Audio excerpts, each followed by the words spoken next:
in Lisle, and if you can already hear it in our headphones, you know what kind of a night it is up here tonight.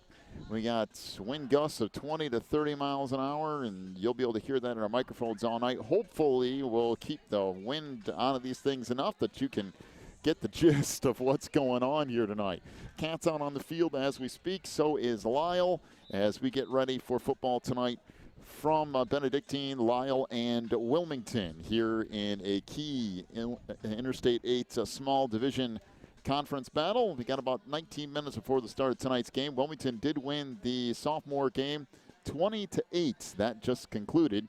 And also tonight it is homecoming for Lisle, but luckily enough for us, the sophomore game got over in a relatively quick fashion, and the homecoming didn't push us back too much. Matter of fact, we're right about on schedule. And that's amazing in itself. About an hour and a half ago, we would have wondered if we were going to be here or not. But it's really good. We had 18 minutes and 42 seconds to kick off. Wilmington is out on the field during their warm-ups in their white jerseys with their purple numbers. And Lisle would come in tonight with their purple jerseys and white numbers with white helmets. So they're exactly the opposite of what Wilmington's going to look like. And this could be one of the most important games for Wilmington for the year here as we look at the rivalry between another small school, another good small school team, and Wilmington. This is going to do a lot toward the end of the year. Yeah, what's interesting is that Lisle had so much momentum until they lost to Piatone. And I think everybody in the conference went, wait, what? You lost to Piatone? How did that happen? But that's exactly what happened last week, although for Wilmington that might have been the worst possible thing that could happen because now Lisle might be fired up coming into this game tonight. And we'll talk a little bit more about schedules and all those things in just a little bit. But I will tell you, it's been raining today on a fairly regular basis. It still might rain more. And on top of that, the wind's blowing about 25, 30 miles an hour. And you'll hear in the interview with Coach Reintz here in just a little bit that every single time we come to Lisle, it seems like it's raining and the wind's blowing 50 miles an hour. And I don't know why that is, but every time we come here, it seems that way. It's required. I think it's a requirement to get into Lisle's territory. You have to come in a rainstorm with wind. But we do have that all the time. It's like every year I almost dread coming here because it's just a hard place to play. It's going to be cold, rainy, and windy. Yes, it's a hard place to play. It's cold, rainy, and windy. Beautiful facilities because they're at Benedictine University, so the field is wonderful. But the one weird thing about this place, and the thing that throws me off every time, is that there's only stands on one side. And for some reason, that really, really annoys me. And I'm not really sure why. There's not a single bleacher on the other side. The only thing there is a place for the team to sit if they want to, and they never sit. Other than that, there's no seats on the other side at all. It's all on this side. Man. And they just announced here that, according to the radar, at least now, everything is appearing to go around us. As I said, we might get a few sprinkles here tonight, but real heavy stuff should stay away. So yeah, we're hoping so because we're out on the limb out here. We are outdoors, out on the deck here at Benedictine. Now, if it gets too bad, we can move underneath this awning thing over here and get somewhat out of it. Right. But as of right now, we're kind of out in the open. So I hope the wind doesn't catch that computer of yours and flip it off. I know. I'm worrying about that, to be quite honest with you. It is gusty. No doubt about that. I'll pull over and try to sit somewhat over in front of it. Maybe be a little help. I don't know. All right, let's take our first break tonight. When we come back, we'll take a look at both of these teams, how they got here tonight. In just a little bit, we'll get our interview with Coach Reintz on the air for you, too. And then we'll take a look around the conference in the area at what is going on. You're listening to Wilmington Wildcats Weekly, brought to you each and every week by Breezer Construction Company. We'll be back here in just a moment here on the Christian Internet Sports Network. Teresa's Family Styling Salon in Wilmington is an all-ages salon that will style your hair for that special look. They offer cuts, perms, and coloring for any fashion. They also carry Paul Mitchell and Brocato products. Teresa's Family Styling Salon is located in the Southgate Plaza in Wilmington, and you can call for an appointment at 815-476-1955. That's 815-476-1955. Racchetti's Cafe and Pizzeria in Coal City is all about relaxing with family and friends while sharing an authentic Italian festival of food. They are the home of the Chicago-style deep dish pizza, but they also have a full menu, including pastas, burgers, salads, and more.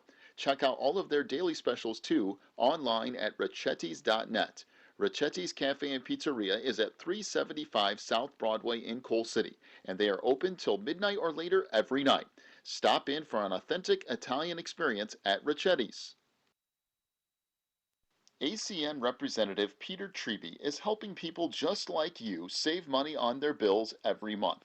ACN has deals in place for high-speed internet, wireless service, energy, television, home phone service, and home security. It's simple. All you have to do is click on the ACN link, fill out an analysis form, and Peter will tell you how you can start saving money today with ACN.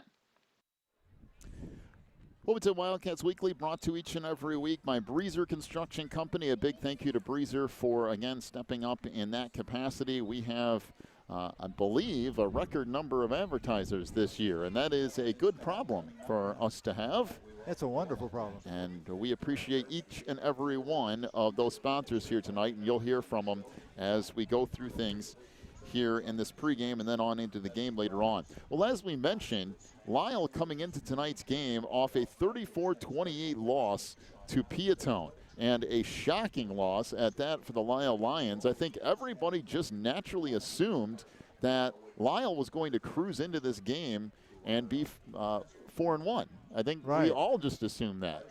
And then all of a sudden, Lisle's tripped up. Now they're at 3-2.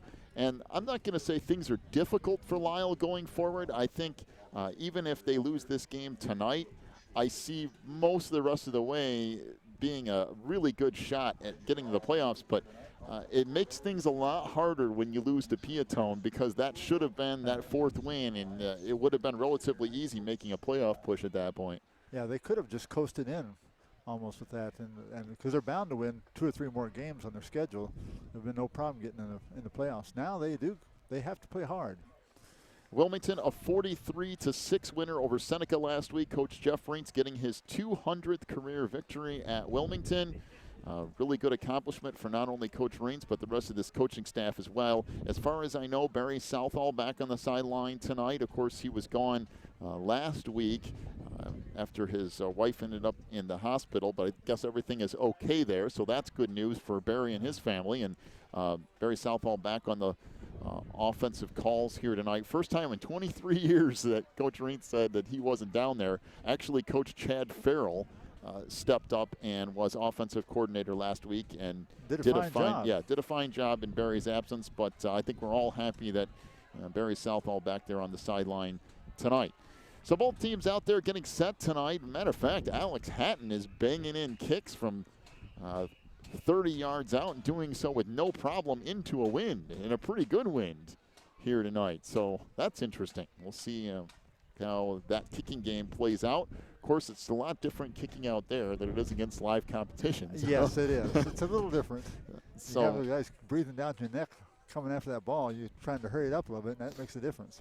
All right, some other action from around the area last week. Going down to scores in the Interstate 8. Herscher, a 14-7 win over Coal City. Herscher is the real deal, let me tell you something. That team, I hate being whoever plays them in the playoffs. Braidwood blew out Westmont last week, 45-0. Braidwood also now, I believe, at 3-2. They are. So they have an outside chance of a playoff berth this year. Yeah, much improved. Sandwich, a 30-14 win over Streator. The Bulldogs continue to struggle since joining the I-8. Of course, they really struggled before joining the I-8, but that hasn't changed a whole lot in the last couple of years. And Plano, a 46-21 win over Mantino. You want to know what's crazy about that game? Mantino led 21-0.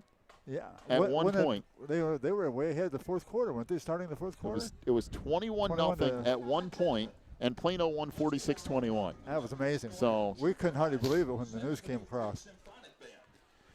All right, let's take a quick break. We'll come back. We'll get to Coach Reintz's interview, and then we'll go down the schedule tonight around the area. But first of all, let's get to the interview with Coach Reintz. We'll do that in just a moment. You're listening to Wilmington Wildcats Weekly, live from Benedictine University here in Lisle for Wilmington and Lisle tonight. Back with that interview in just a moment on the Christian Internet Sports Network. Pro Real Estate is a family-owned business established in 1983. Its staff and sales agents work in all areas of real estate sales, from first-time homebuyers to experienced investors. Located at 506 South Water Street in Wilmington, clients are welcome to stop by to discuss their real estate needs or visit our website at pro-homes.net. For a private consultation, contact us at 815-476-7916. Breezer Construction Company is a proud supporter of Wilmington Wildcats football on the Christian Internet Sports Network. For over 30 years, Breezer Construction Company has led the way in providing quality construction to the industrial, utility, and pipeline industries. For more information on Breezer Construction Company, go to breezerconstruction.com. That's breezerconstruction.com or call 815-521-0900.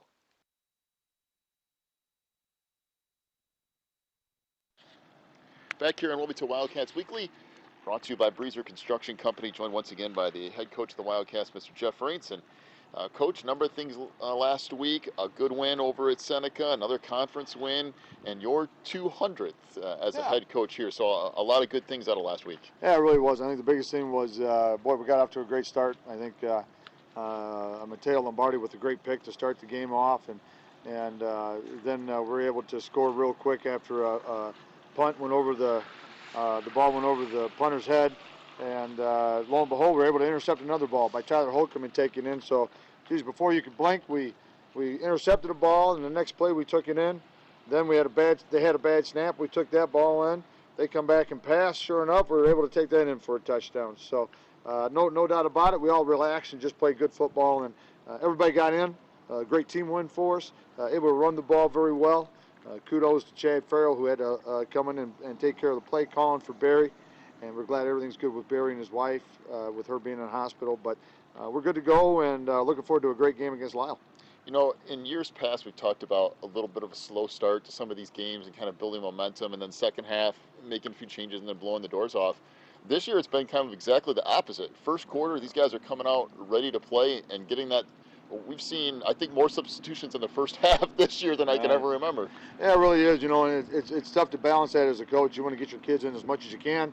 You know, however, you also want your starters to make sure that they're in good game shape. So, you know, we'll see how we balance that throughout. But it's a great problem to be with. Don't get me wrong. When you look up at the scoreboard and if things are at hand before half, why don't put your starters out there in a bad situation? And by the same token, let's get your second group and your third group kids a lot of playing time. I think that's something that we pride ourselves on, to make sure we get those kids plenty of time. So, and I think that's been a big deal for us achieving the success we have year after year, because those kids do get that playing time. We don't have a lot of kids that quit. Everybody stays out, because I think we try to do that, and there was another example for that Friday. But I want to, you know, also to the Seneca kids, they're a little bit down in numbers right now, and I thought their kids played hard. Coach O'Boyle is a great coach, does a great job. We just happen to be on the right end of the score.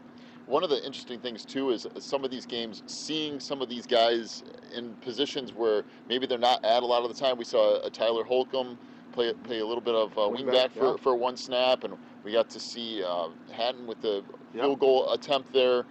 Got to see a few guys, Jones in there at fullback. Got to see a few guys that we haven't really seen a whole lot of get a little bit of action. It really is, and boy, and that's important, because you can practice all you want not until you get into a game and see how they're going to react. Do you want to do that? And so it's great. It's good for us to see. Not only that, but we get it on tape, so the coach can study it and see exactly what we got to work on in practice with each kid. And but you know, it just helps out the whole morale. Like I said, if you got a team of 40 kids and there's only about 25, 28 that play, you got a lot of kids that are sitting. And so you want to make sure you're getting those kids time, and they want to feel like they're contributing, which they are. Our kids do a great job, and they're helping each other out. I think that's part of the reason why we're 5-0 right now. Well, now you get Lisle, and this weird I-8 season continues. I know last week with a loss to Piatone and giving up 34 points, and you know, it started off beginning of the year. It looked like Lisle was going to run the table pretty much up until this game here, and now all of a sudden they have 2 losses. And maybe a little bit of anger and revenge and some other things coming into this one. No, I think so. I think this is their Super Bowl. They've had us circled all year. Our kids understand that, so we're gonna get a great effort from them, and our kids got to know that. You know, we're going to see how we respond. We're playing one of the best athletes in the conference with this McGrath kid, the number 29. He can do it all. He can catch, he can run, he can do all different kinds of things. He can throw the ball, and so he'll be one of the better athletes. They have another running back, number 3, that's very good too. They do a good job on defense. They put a lot of guys next to the line of scrimmage and dare you to continue to run the ball. And so, we got it's going to be a good game. I mean, people are saying, you should be fine. It shouldn't be a problem. Lisle always plays us hard. I'm not going to dodge this anymore. I always in the past have said, no, well, we should be okay. And bottom line is they play us as hard as anybody. They remind me of Piatone. Yep. It's going to be a physical game. It's going to be a hard-hitting game. There's going to be big plays. We're playing up there. We got to limit the turnovers, and we got to limit the big plays. And again, on the road up of a Benedictine, the atmosphere there, beautiful stadium. The atmosphere is not all that great. And then why every single time we go there, it seems like it's raining? I don't know what they're calling for rain Friday. The only thing I'll tell you about that is if it's going to rain, I want to be at Lisle because we can still maintain our speeds because of that turf. It is a nice facility. It's just a little different. Our kids got to get used to it. We got to be able to make our adjustments and make sure that we do things properly. We're going to deal with the team with a lot of speed. And then we got to deal with the atmosphere too. But I'm sure they're going to have a lot of fans there. I'm sure it'll be fine. It's high school football. Let our kids play. Let it go from there. And lastly tonight, the injury bug. Not a whole lot of serious things going on. I know there's at least one thing there though. We have Devin Hicks ended up hit his finger off a screw on a helmet. Tore open his finger pretty good. Ended up getting 12, 13 stitches, so he's going to be back in about a week and a half. I was very happy there wasn't any damage to any nerve damage or anything like that. So it's an unfortunate gig, but Devin's a great kid. He'll bounce back well, and I'm glad we're only losing him for a week. Hopefully he can be back for the next game. All right, Coach. Again, good luck tonight. We'll talk to you in a postgame. All right, John. Hey, I appreciate it, buddy. Coach Jeff Reitz joining us here on the pregame show. Wilmington Wildcats Weekly brought to you by Breezer Construction Company. One more timeout. We'll come back. We'll get to opening kick tonight here between Wilmington and Lisle. We'll do that in just a moment. Take a break, and we'll come back and also take a look at some of the other matchups going around the area in a moment here on the Christian Internet Sports Network. When you need the very best representation on your side, the attorneys and staff at Odekirk, Allred & Associates are here to help. With extensive professional experience in cases involving criminal defense, divorce, custody, personal injury, residential real estate, and driver's license reinstatement, Odekirk, Allred & Associates and its diverse team is prepared to commit personalized attention and aggressive representation to achieve positive outcomes for your most stressful legal issues. Odekirk, Allred & Associates has a team of highly skilled attorneys from the area, including Wilmington locals. Odekirk, Allred & Associates takes pride in its communication skills and unmatched reputation for success. Contact Odekirk, Allred & Associates at 815-740-1700 for your free consultation today. Wilmington Wildcats Weekly, brought to you by Breezer Construction Company, comes to a close of just about a minute away from opening kick here tonight. By the way, we have a sponsor for our scoreboard during the night. Odekirk, Allred & Associates will sponsor the IHSA scoreboard when we get to that a few times tonight. So a big thank you to Odekirk, Allred & Associates for not only stepping up and sponsoring the broadcast, but also sponsoring our scoreboard updates throughout the night. So, and we do a lot of those. Yes, we do. So, quite a few. All right, so about set to get things underway here tonight as the Cats getting ready to take the field here at Lisle. Matter of fact, they'll do so now. Other games from around the area, Coal City at 3-2 will be at Plano tonight. They're also 3-2. That could be a really good battle in the Interstate 8. Westmont at 1-4 will be at Piatone, who is now 2-3. Mantino at 3-2 will be on the road at Streeter. Herscher at 5-0 will host 1-4 Sandwich. And in what could be a really good game tonight, and actually the fourth win for Braidwood, 3-2 Seneca on the road at 3-2 Braidwood. Oh, that could be a good showdown. Reed Custer might get an interesting one tonight. And by the way, you know who the next opponent is for Wilmington, correct? Reed Custer. Be Reed Custer on homecoming. Yeah. And if the Comets win tonight, that would put them at 4-2. They'll be making a little bit of a playoff push. So wow. And that team is dangerous. You want to talk about teams you don't want to mess around with this year, it's Reed Custer, because they can ball control, run clock. They haven't scored a lot, but they haven't needed to. I tell you what, their sophomore group was freshmen last year. They just blitzed everybody in the league. And now they're the sophomore class. And I'm sure a number of those are on that varsity. That's what's made part of that difference. All right, we're set to get things on the road here tonight as Wilmington will tee it up. They'll kick off right to left as we sit outside tonight up on the, I guess you'd call this patio overhang. Yeah, I'm not really sure what this is.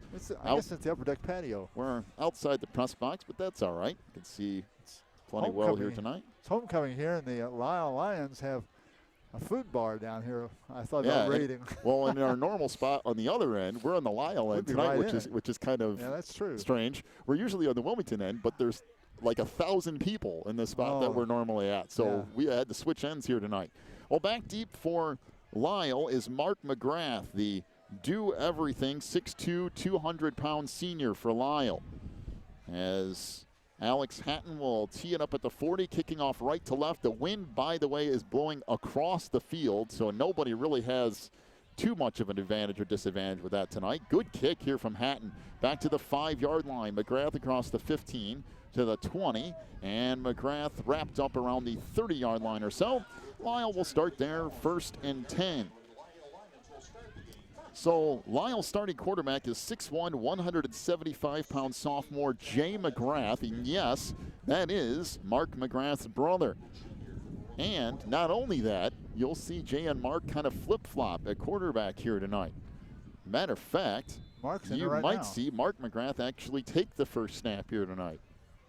And it looks like that's what they're going to do. So Mark McGrath going to get the initial snap at quarterback.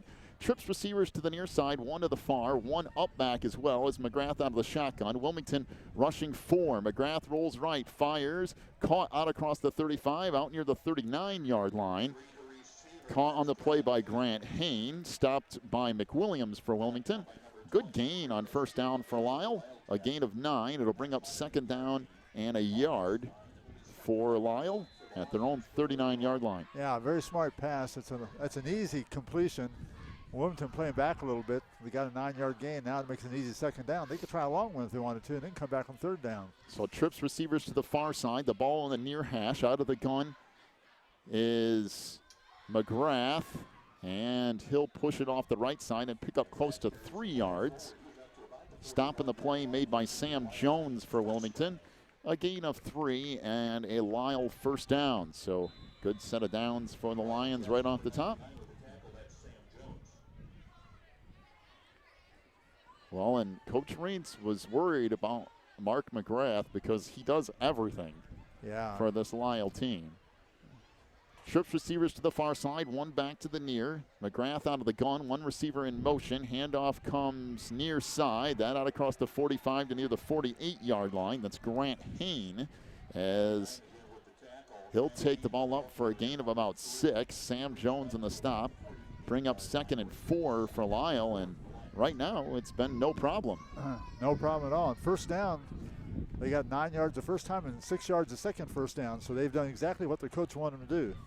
So trips receivers now to the far side, one to the near. McGrath out of the gun, 2nd down and 4. One receiver in motion. Handoff comes near side again. Across midfield down to the 47 of Wilmington. A decent game, but there is a flag, and it's going to be a hold on Lisle. Yeah, that's what you don't want when you're running plays like this. If you're Lisle, you don't want to get those penalties. It messes up your drive. So a hold on the Lions. This is going to back them up 10 yards from, it is a spot foul, so right at, I believe, midfield. It's going to be at the 40-yard line. We'll see if that's where they actually marked it off from. I think it might be the 48 that they marked it off from. That is, and they'll move it back to the 38. So that's a big penalty for Lisle. I mean, they were chewing up yardage, no problem. Well, you expect Mark to come out firing the ball this time. See if he can make up some of those yards. Well, now Lisle is going to face 2nd down and 14 from their own 38. 2 receivers to the far side, one back to the near. Mark McGrath out of the gun with one lone setback to his right. Takes the snap and the handoff to Grant Hain, trying to get the corner, and he's not going to. Pretty good play there defensively for the Cats.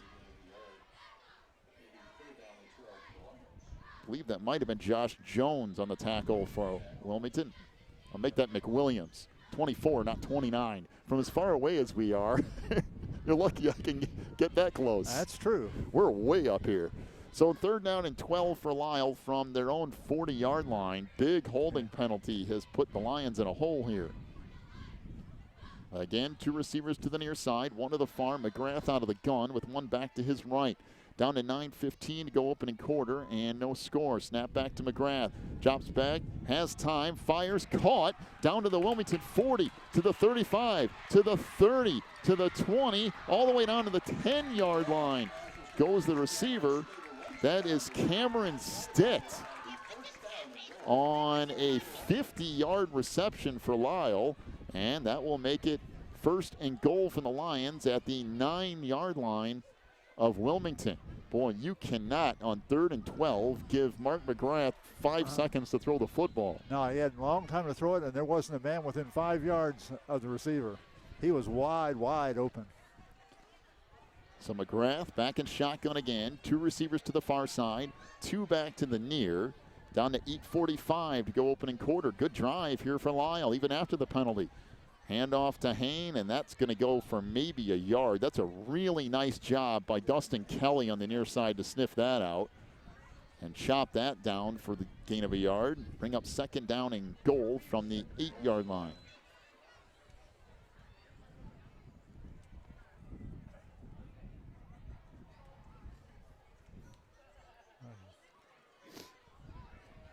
Two receivers to the far side, 1 back to the near. McGrath out of the gun, 1 back to his right. Takes the snap. He's going to keep it up the middle, down to maybe the 6-yard line, so give him a gain of a couple. Josh Jones on the stop there. It'll bring up 3rd down and goal from the 6. I believe I'd let Mark throw it some more. Yeah. I think that's... Well, I noticed that Wilmington's playing about 10 yards off the receiver to begin with. They're leaving him wide open, so. Well, for Wilmington here, you can't afford to let Mark have a lot of throwing time.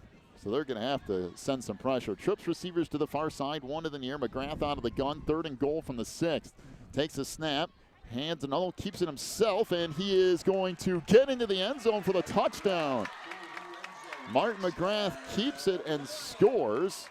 And Wilmington trails 6-0 to Lisle with 7:23 to go in the opening corner. Boy, was that a quick run. That was easy doings. Wilmington had no answer for any of that. They're going to have to make, coach is going to have to make some real adjustments because McGrath and company is moving the ball. Well, that was entirely too easy on 3rd and goal from the 6. I mean, he had to lunge from the 1 to get in, but that was way too easy. High snap, and the kick is good. And Mark McGrath kicked the extra point, too. I mean, he's literally doing everything. He does everything except the water boy. 7-0 is the lead for Lisle. 7:23 to go opening quarter. Well, if you're not awake yet, Wilmington, it's about time to get there. Back with more Cats football in just a moment on the Christian Internet Sports Network. Breezer Construction Company is a proud supporter of Wilmington Wildcats football on the Christian Internet Sports Network. For over 30 years, Breezer Construction Company has led the way in providing quality construction to the industrial, utility, and pipeline industries. For more information on Breezer Construction Company, go to breezerconstruction.com. That's breezerconstruction.com, or call 815-521-0900. Quigley Technology Services is your local source for computer help. They have built numerous websites, including ours, here at the Christian Internet Sports Network. Quigley Technology Services also specializes in virus removal, so your computer will get back to full speed now. And you can trust them for first-class computer repair, including free local pickup and delivery, plus on-site service, including after hours. Contact Quigley Technology Services at 815-293-7844 or stop by at quigtech.com. That's QUIG tech.com. 7-0 is the lead for Lisle here. 7:23 to go opening quarter, and that kick is going to go out of bounds, and that's something Mark McGrath did not want to do. Although, being that he's literally doing everything, I guess you could cut him a break every now and then. Yeah, yeah, I think that's true. He's the Mr. Do-It-All. Well, a score lady he's gotten here. He has literally played quarterback, kicked the extra points, kicked off, returned the opening kick. Yeah. I want to know percentage. He has to play 100% of the plays then, right? He's probably the punter too. Is he on defense as well? You got to be. Oh, I'm sure he is. I got to be. Can't imagine he's not playing defense. All right, so 1st and 10 for Wilmington from their own 35. Again, Jeff Treadman in there at quarterback for the Cats. Double wing for Wilmington. Dustin Kelly and Owen Weaver at wingbacks. And Preto at fullback. Handoff near side. Weaver spins off a low tackle and dives ahead for a gain of maybe a couple of there. Good job by Lisle to kind of step up on that right side. Bring up 2nd and 8 for Wilmington after a gain of 2. Ball almost out to the 37-yard line.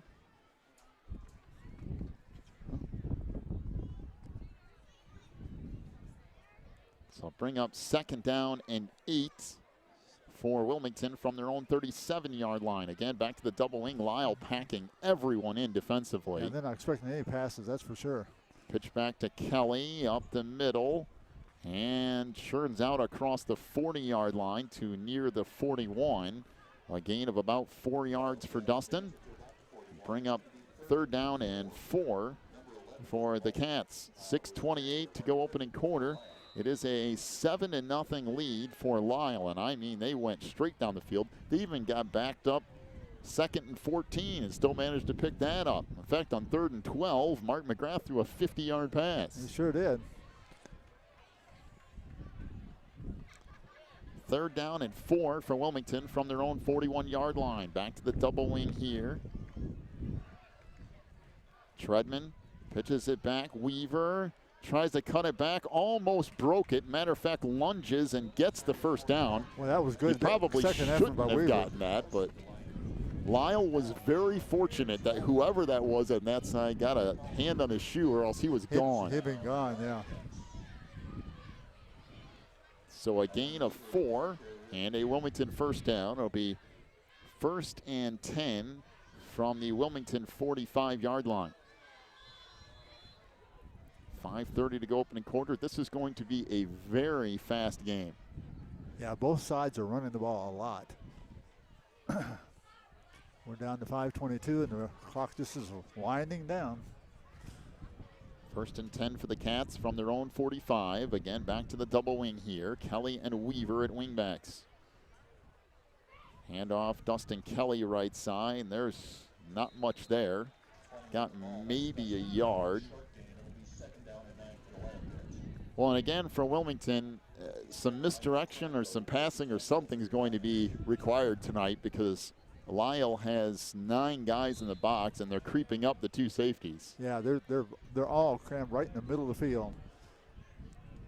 So 2nd down and 9 for the Cats from the 46 of Wilmington. Matter of fact, Lisle really lining up in what amounts to a 5-5 defense, almost a 6-4. Pitch comes back, Weaver trying to pick his way through, breaks a tackle and into open field, and then finally caught from behind at the 42. Ran into his own lineman. Yeah, he might have scored them, but he ran into his own lineman who was downfield blocking.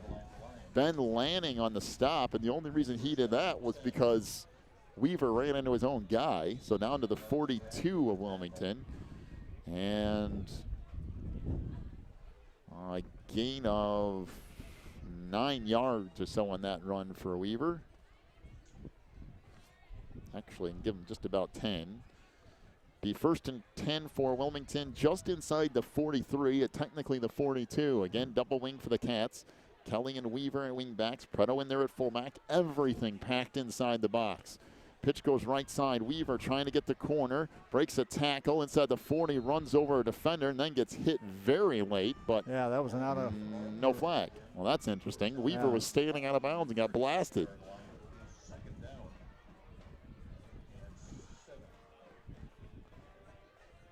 So it'll be a gain of about 4. Well, depends on where they mark this. A gain of 3, technically, bring up 2nd and 7 for the Cats from the 39 of Lisle. Down to 3:44 to go in our opening quarter. It's 7-0 Lisle.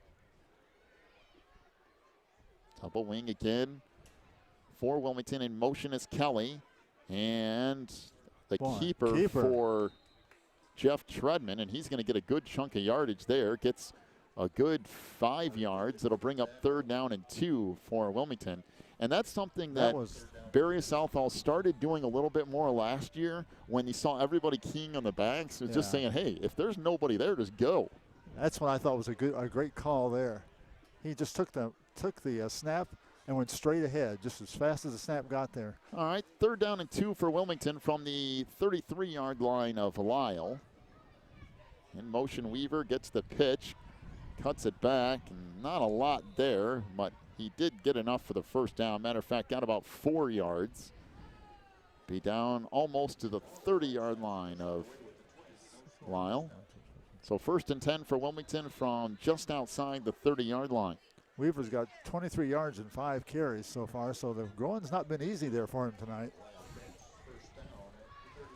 Well, Alex Rink checking out. In fact, he's limping to the sideline. The 6'3", 245-pound senior. That's not good for the Cats.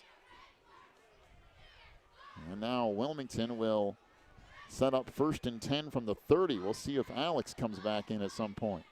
This is Treadman on the keeper again. He'll shove it down to the 29-yard line or so. Gain of 2. It'll bring up 2nd and 8 for Wilmington.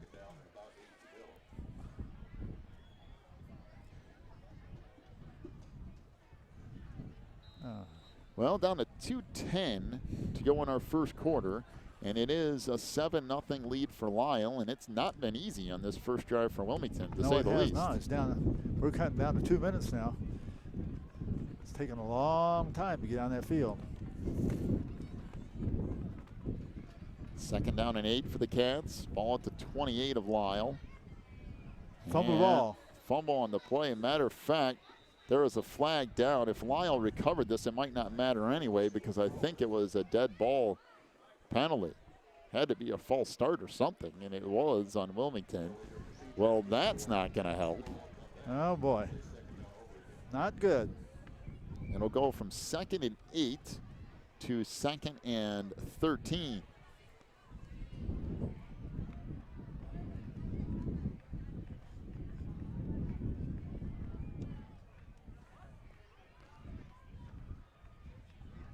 Our clock was stopped at 1:47. Now it's started back up again.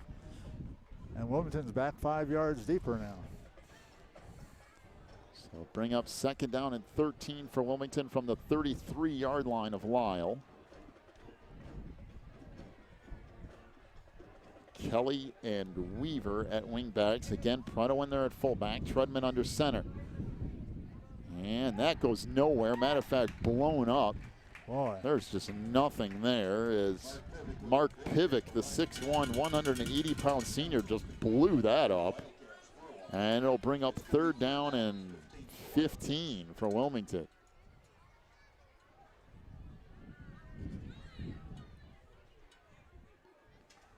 Well, again, you're getting yourself in a game here tonight where something's got to give. You either have to have some misdirection or some passing or something. Yeah, you're not going to run over the top of Lisle. You're going to have to do something to get that defense spread out a little bit. We'll see what Barry comes up with here. 3rd and 15 from the 36. Pitch back to Weaver, trying to cut it back.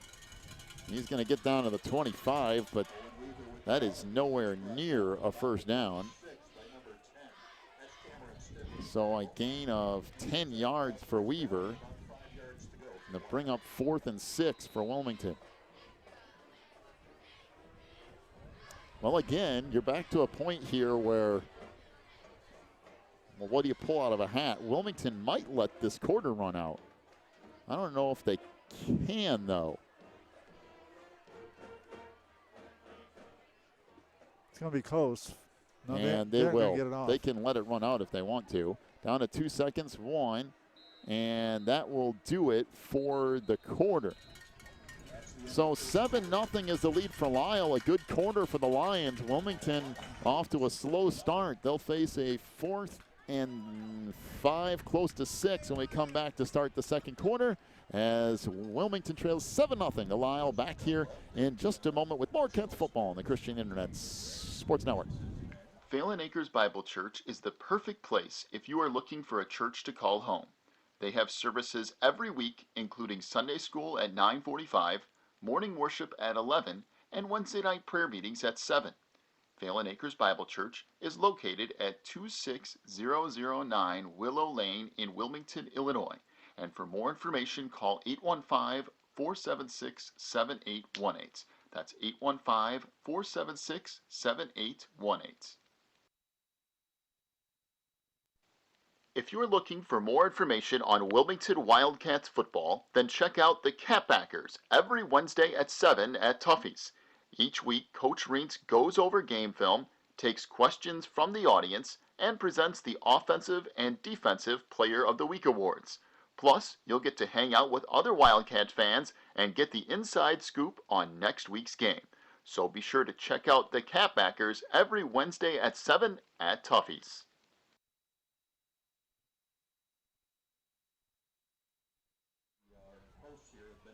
Start of the second quarter as Lisle leads it 7-0.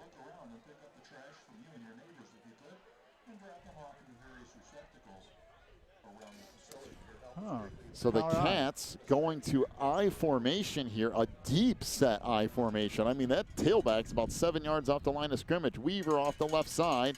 That's going to go nowhere. And that just took way too long. Way too long. I mean, he's set 7 yards behind the line of scrimmage, first of all, and then when you run to the outside, that gave Lisle all kinds of time to get over there. Matter of fact, Owen lost a yard on that, I believe. He lost about a half a yard or something like that.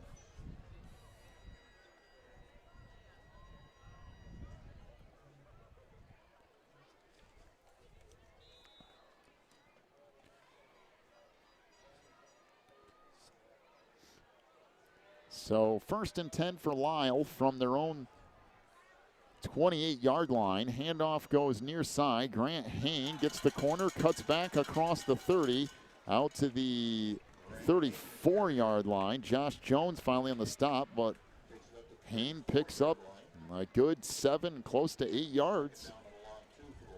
Bring up 2nd and 2 for Lisle, and right now, there is nothing going right for Wilmington. Lisle is just dominating this game on both sides, really. 2nd down and a long 2 for Lisle here. Again, Mark McGrath out of the gun. 2 receivers to the far side, 1 to the near. Handoff goes to Hain, who cuts it back across the 35, out to the 38-yard line. A gain of 4 yards for Grant, and a Lisle first down. Boy, they're just doing whatever they want to right now.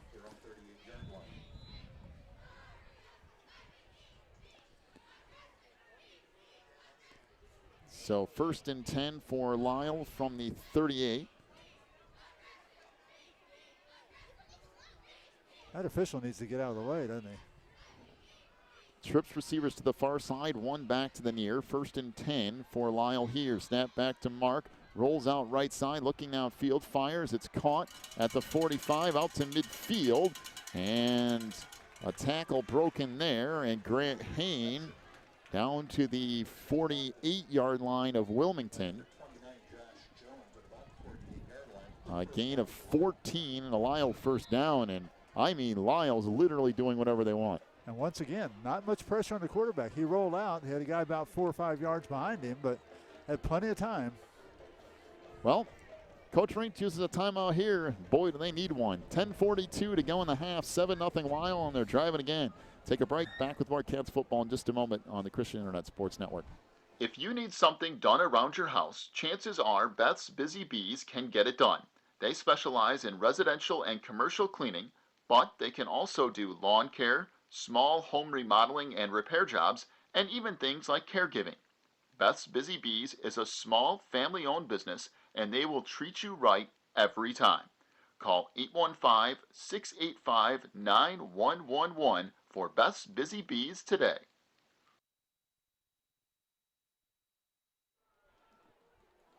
10:42 to go in our opening half. 7-0 is the lead for Lisle, and to be honest, they've had no problems. No problems at all. Not a one. And so far defensively, we've not tried anything different. We've not tried any blitzing, anything. We just played straight up four-man front. Trips receivers to the near side, one to the far. Mark McGrath out of the gun. Takes the snap, rolls near side, fires downfield. That's caught by Grant Hain at the 45. Good tackle that time around by Connor Dempsey. Gain of 4. It'll bring up 2nd and 6 for Lisle. Well, and there has been zero pressure on Mark McGrath. None. Absolutely none. Now, part of that is they're rolling him out to the right and the left, and he's not throwing deep every time, but even with that, there's been no pressure.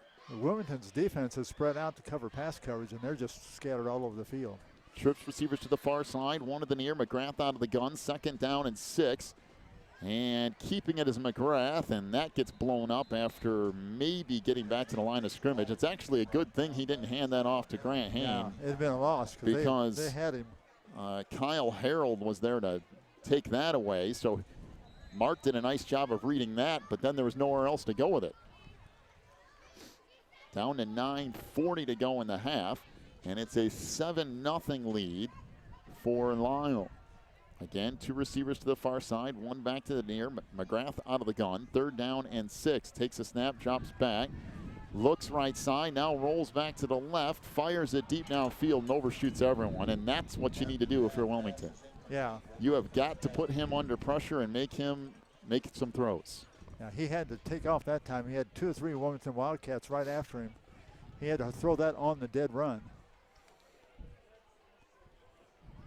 And I mean, he's a decent quarterback, but quarterbacks are made a lot better when there's nobody bothering you. That's right. So Finally, you saw what happened when you got a little bit of pressure, and I think that might be where things need to go here relatively quickly.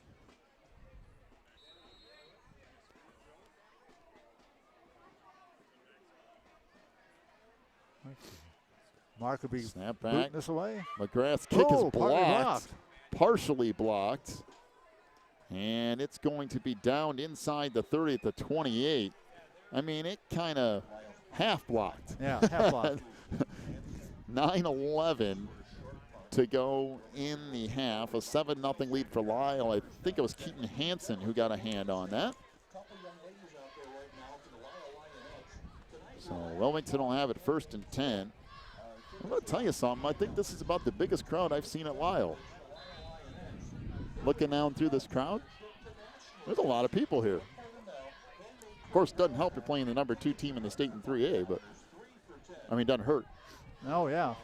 Well, they've been waiting for this game all year long. This is what they've been looking forward to. Well, and that's most teams in the I-8, I guess. 1st and 10 for Wilmington from their own 29-yard line. Handoff comes near side and across the 30 out to the 35-yard line. I believe that's Dustin Kelly on the carry. Tackle made by Mark Pivick. I'll bring up 2nd down and 4 for Wilmington from the 35-yard line. Yeah, Wilmington's run the ball. They're going to do like he did right there. They're going to have to run it hard because they're getting hit almost at the line of scrimmage. So 2nd and 4 for the Cats here. Again, back to the double wing. Lisle putting a good 7 guys in the box here. Handoff goes to Weaver, and that's not going to go anywhere. Maybe a yard. 1 yard, and that's it. Well, you can tell they're waiting for Weaver. Bring up 3rd down and 2 for Wilmington. One thing we have not seen yet is Nick Preto carry anything, which I'm kind of surprised with everybody keying the way they are. I thought for sure that Prado would have gotten a handoff somewhere in here, but third down and a couple for the Cats. Everything packed in again from the 36, almost the 37. Weaver into a mass of bodies. He's got the first down, but there's just not much room there. Yeah, he picked up about 3 yards there. And again, he was like tiptoeing through the tulips to getting that far. Now they're going to give him out to the 41, a gain of 5 for Weaver. And I'm going to tell you something, that wind has picked up significantly. Yes, it has. So first down and 10 for Wilmington from the 40-yard line of the Cats. As the wind continues to howl. Boy, As handoff, this does go to Prado, and maybe that's why Wilmington hasn't done that yet. I think he might have lost a yard. So it is a loss of a yard. It'll bring up second down and 11 for the Cats. Well, that kind of answered that question. It appears that Lisle has somebody, must be staying on that, because I don't know if they're just playing like assignment football here or what, but Whatever they're doing, it's working. second down and 11 for the Cats, back to just inside the 40. Pitch goes to Weaver, left side. Breaks it across the 45 to midfield, turns ahead, still carrying bodies all the way to the 45 of Lisle. And that is a 15-yard run for, or is that Jones? I thought that was Weaver, but that might have been Josh Jones on the carry, and he goes off hobbling. 15 with Josh Jones, huh? I think so. I thought it was Weaver at first, but Jones got up off the pile. So first and 10 for Wilmington from the 45 of Lisle. It's so hard because we're way far away. This is Weaver off the left side. And he'll churn down to the 42-yard line. I don't know. I want to say that was Weaver, but I don't know if my eyes were deceiving me or what on that last play. I'm going to have to go back to an ink pen. My pencil's betraying me, and I'm having trouble with this wind. I thought it was Weaver initially, but I don't know. I got myself second guessing now. And I need a pair of binoculars is what I need. Yeah, we do. It is hard to tell from way up here. Second down and 8. Handoff comes near side. That's going to go nowhere. Maybe a yard. And that's Dustin Kelly. Mark Pivick makes the tackle, and Wilmington's facing a third down and 6 for the Cats. Down to 5:25 to go in the half. I mean, this half has flown by, and Wilmington's got nothing to show for it. And again, Wilmington has not tried to pass the ball tonight. We've seen no misdirection tonight. Not that I remember anyway. Nope, not so far. We'll see. Third down and 6 from the 40 of Lisle. Pitch back to Weaver. Nope. Boy, there's nowhere to go in there. You can't. There's bodies everywhere. There's like three defensive players for every one offensive player on the line. Well, that's a gain of a couple, but it's still fourth down and 4 for Wilmington here.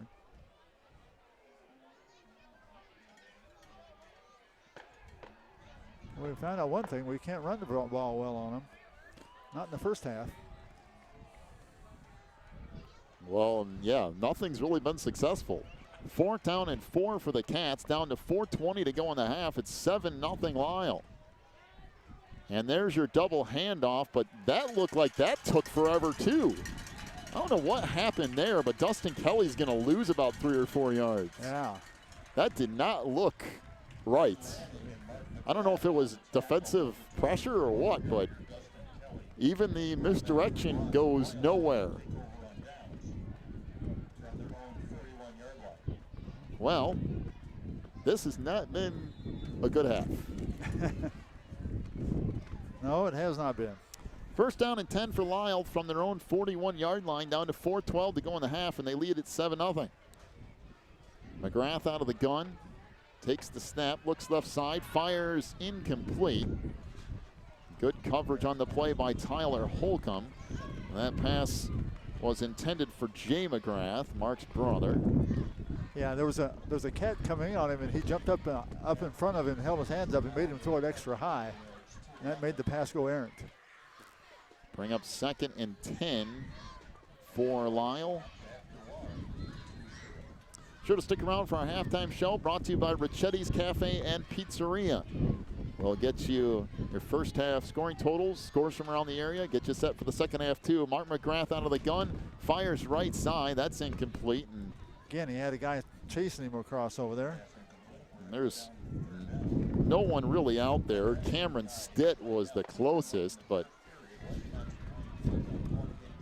bring up 3rd down and 10 for Lisle from. Now the thing this is doing for Wilmington is it's stopping the clock, give them a chance to get the ball back so they can stop them again.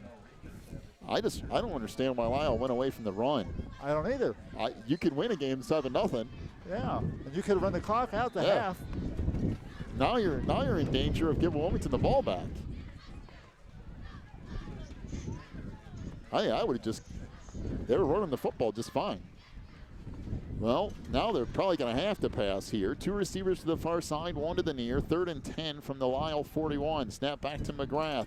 Fires right side. Nope, it's caught and dropped the football. And are they going to say it was caught and fumbled and recovered? They are, I believe. Oh, that's questionable, but. Well, I guess they're going to say he caught it and then fumbled it.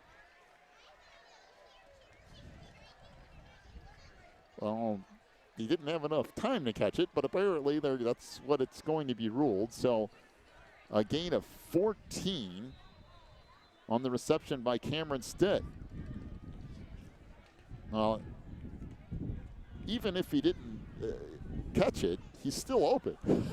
Yeah, he was open. Handoff near side, that gets blown up for a big loss on the play. Wilmington is starting to blitz some guys through there now finally.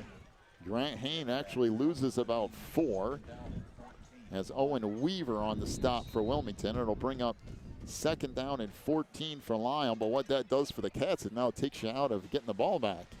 Yeah, that did that in. Now they got to make sure they stop them for halftime. They don't score again. Well, if I'm Coach Raines, if they don't do anything here, I'd be tempted to take a timeout or 2. So trips receivers to the near side, 1 to the far, McGrath out of the gun, and now Wilmington uses a timeout. Well, that's an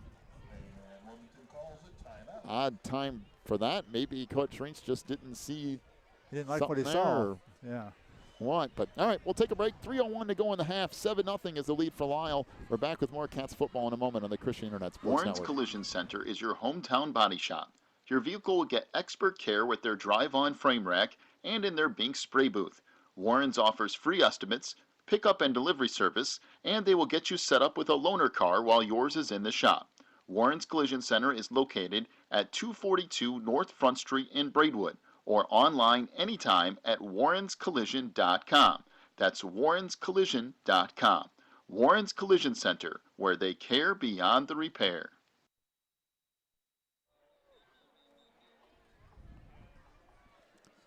.301 to go in the half. Lisle leads at 7-0, and to be quite honest, they've dominated this first half of play. Oh, no question about that. And 2 receivers to the near side, 1 to the far side. They're facing a 2nd down and 14 from right at midfield. Snap back to McGrath. He's going to step up in the pocket, trying to get to the outside. He'll fire a pass, and it is intercepted. Yes, intercepted by Wilmington at the 27-yard line. Trying to see who came up with it, but again, we're about a half mile away from the field, so Connor Dempsey was over there, but I don't think he was the one that picked it off. It might have been Kelly out there. I bet. And whoever it was ran right into the bench. So he was satisfied to get it and get out of there. So the Cats will have it 1st and 10 from their own 28-yard line. The problem for Wilmington is the fact that they've got to go 70-plus yards in 3 minutes, and they haven't attempted to throw the ball once. I don't know if he got 70 yards total so far. Pitch goes to Weaver, cuts it back up the middle, across the 30, out to the 33-yard line. Give Owen about 5 yards on first down. It'll bring up 2nd and 5 for the Cats. 2:38 to go in the half. And Wilmington has done next to nothing offensively. I mean, they've got a few yards here and there. They moved the ball in between the 40s a little bit. Yeah, but they have in there. That's about it. I formation here for the Cats. We've seen that once tonight, and that didn't go so well. 2nd down and officially 4. Handoff Weaver, and again, it goes nowhere. About 3 Lisle Lions waiting right there. Yeah, and the half linebacker was standing right there to meet him head on. So Lisle uses a timeout, and I'm telling you, the Lions are playing with fire.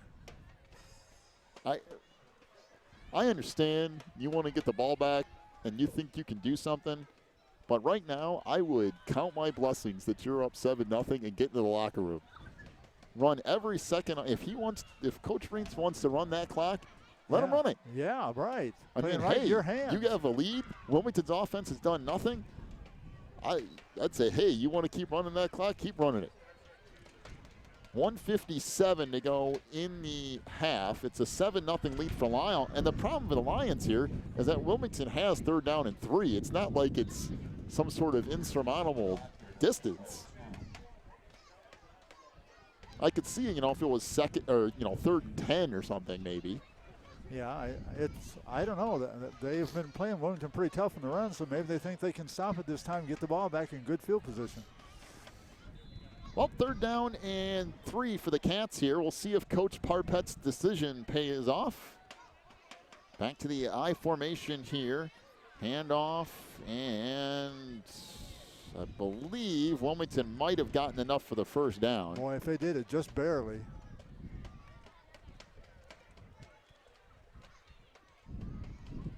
I believe it was Weaver again. It's all going to depend on the spot of this thing, and it's close. It's got to be very close to a 3-yard gain. I really can't tell. Boy, that's almost right on it. It is a 1st down for Wilmington. Thanks to their timeout, it saved Wilmington some time on the clock to keep moving. And I don't think the Cats are necessarily in a hurry to do anything here either, but it just gives you the option. Wilmington has not tried to pass once. Not even faked it, nothing. Just ran the ball straight up. Look at that, again, a deep setback. So high formation, Weaver way back. I mean, a good 7-8 yards off the line of scrimmage. Is going to take it right side, and that's going to go nowhere. In fact, Owen's going to lose a couple of yards. Wilmington's got to come up with something going into the half. They're too predictable. Other than what's going on now, because 2nd and 12, and there's been no threat of anything, really. So 2nd and 12 here for the Cats, down to 50 seconds to go in the half. And of course, you never know. Owen could break one, or Dustin could break one too at any point. There's that same formation. Even out of things like this, there is always that possibility. Handoff goes to Weaver, and again, he's tackled before he can even get the football. And now Lisle will take a timeout. And that one I kind of agree with, because it'll be 3rd and 12. And if you got another timeout here, you can force Wilmington to possibly punt and not lose a whole lot here, because it's very apparent at this point that Wilmington's not going to try anything before the half. I mean, it's been very milquetoast. Just hand it to Weaver way back 7-8 yards behind the line of scrimmage. And they haven't been able to control the line of scrimmage yet. So by the time he gets up there, the whole line of scrimmage is obliterated.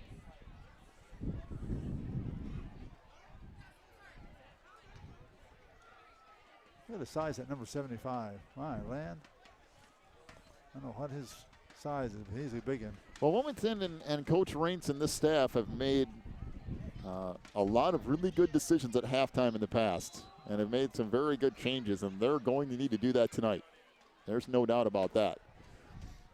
30 seconds to go in the half. 3rd and 12 for the Cats. Back to the double wing here.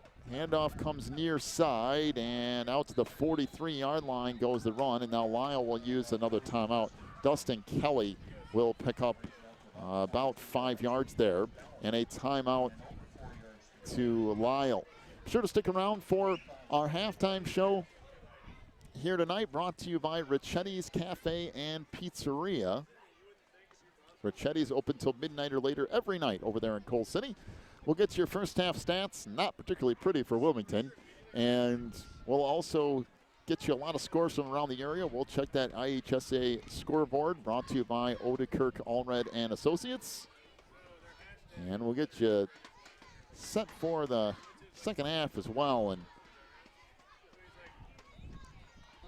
at this point, other than that first drive of the game, nothing has happened. Nope. On either side.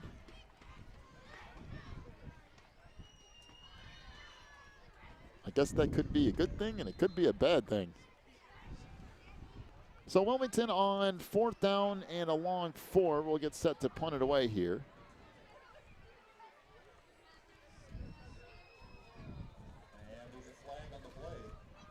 And we've got a flag down. And a sideline warning on Lisle, I guess.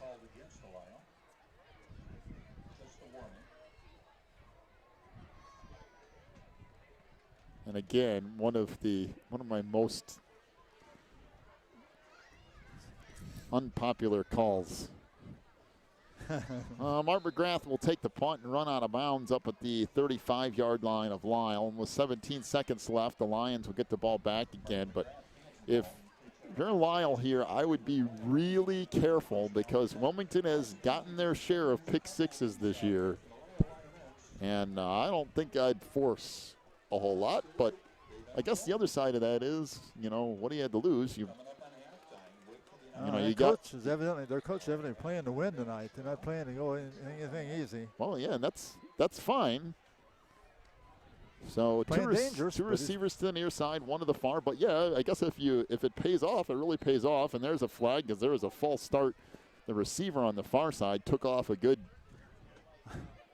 second or two before the snap was even played. So 14 seconds to go in the half, and it has been all Lisle.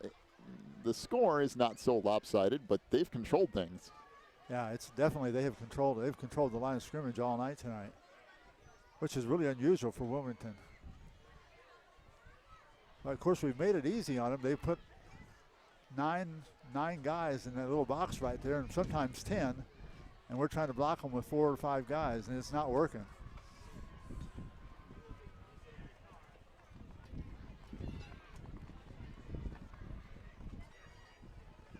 So I guess they're trying to reset the scoreboard here to whatever it should be. What was it at, 17 seconds?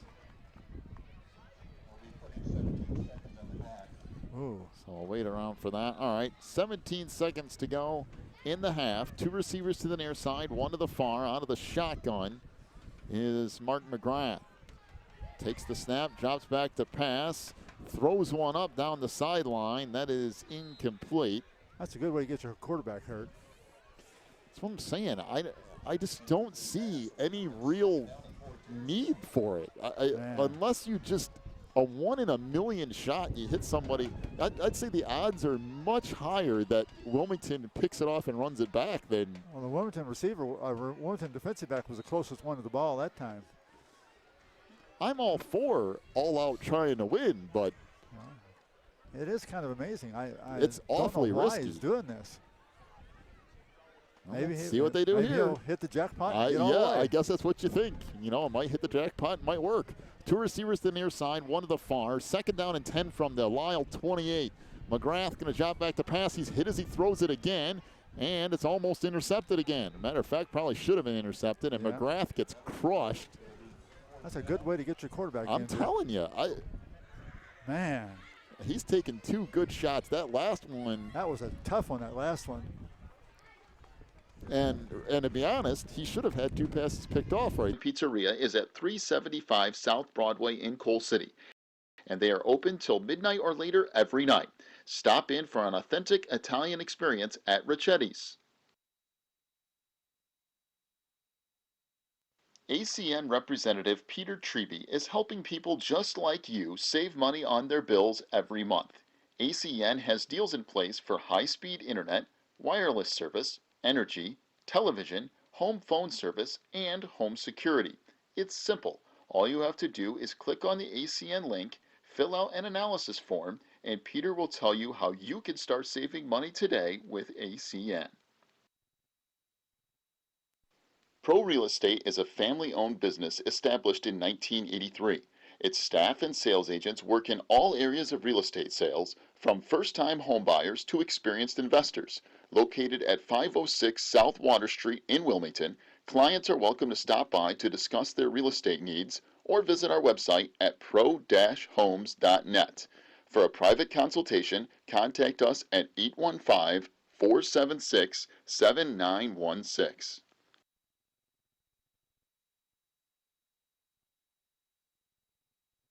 When you need the very best representation on your side, the attorneys and staff at Odekirk, Allred & Associates are here to help. With extensive professional experience in cases involving criminal defense, divorce, custody, personal injury, residential real estate, and driver's license reinstatement, Odekirk, Allred & Associates and its diverse team is prepared to commit personalized attention and aggressive representation to achieve positive outcomes for your most stressful legal issues. Odekirk, Allred & Associates has a team of highly skilled attorneys from the area, including Wilmington locals. Odekirk, Allred & Associates takes pride in its communication skills and unmatched reputation for success. Contact Odekirk, Allred & Associates at 815-740-1700 for your free consultation today. Well, it's a 7-0 lead for Lisle here at the break over Wilmington. And let's just say that the Lisle Lions have done a very nice job in a couple of areas against Wilmington here tonight. First of all, your first half stats for the Wilmington Wildcats. Rushing the football, Jeff Treadman, 2 carries for 7 yards tonight. Dustin Kelly has run the ball 6 times for 7 yards. And Owen Weaver has 16 carries for 58 yards, I believe. Yeah. And Nick Preto 1 carry for -1 yard. Wilmington has run the ball 25 times tonight for 71 yards. That's being stopped. Wow. And for the Cats, that's going nowhere. Wilmington has 71 total yards of offense. When's the last time you saw him do that? A long time ago. Time ago. All right. For the Lisle Lions, rushing the football, Mark McGrath has 4 carries for 10 yards and a touchdown. Grant Hain, 6 rushing attempts for 23 yards on the night. Lisle, 10 rushing attempts for 33 yards and a touchdown. Mark McGrath through the air is 5 of 11 for 91 yards and an interception. Grant Hain, 3 receptions for 27 yards tonight. And Cameron Stitt, 2 receptions for 64 yards. Not a ton of yardage for Lisle. No, they have 124 yards of offense. And but 50 of those on one play. Right, but that's not the problem. The No. problem is that Wilmington has 71 yards of offense. That's exactly right. Now, if you look back the last few weeks, the Cats, 500, 400, 500, 600 yards of offense. They have 70.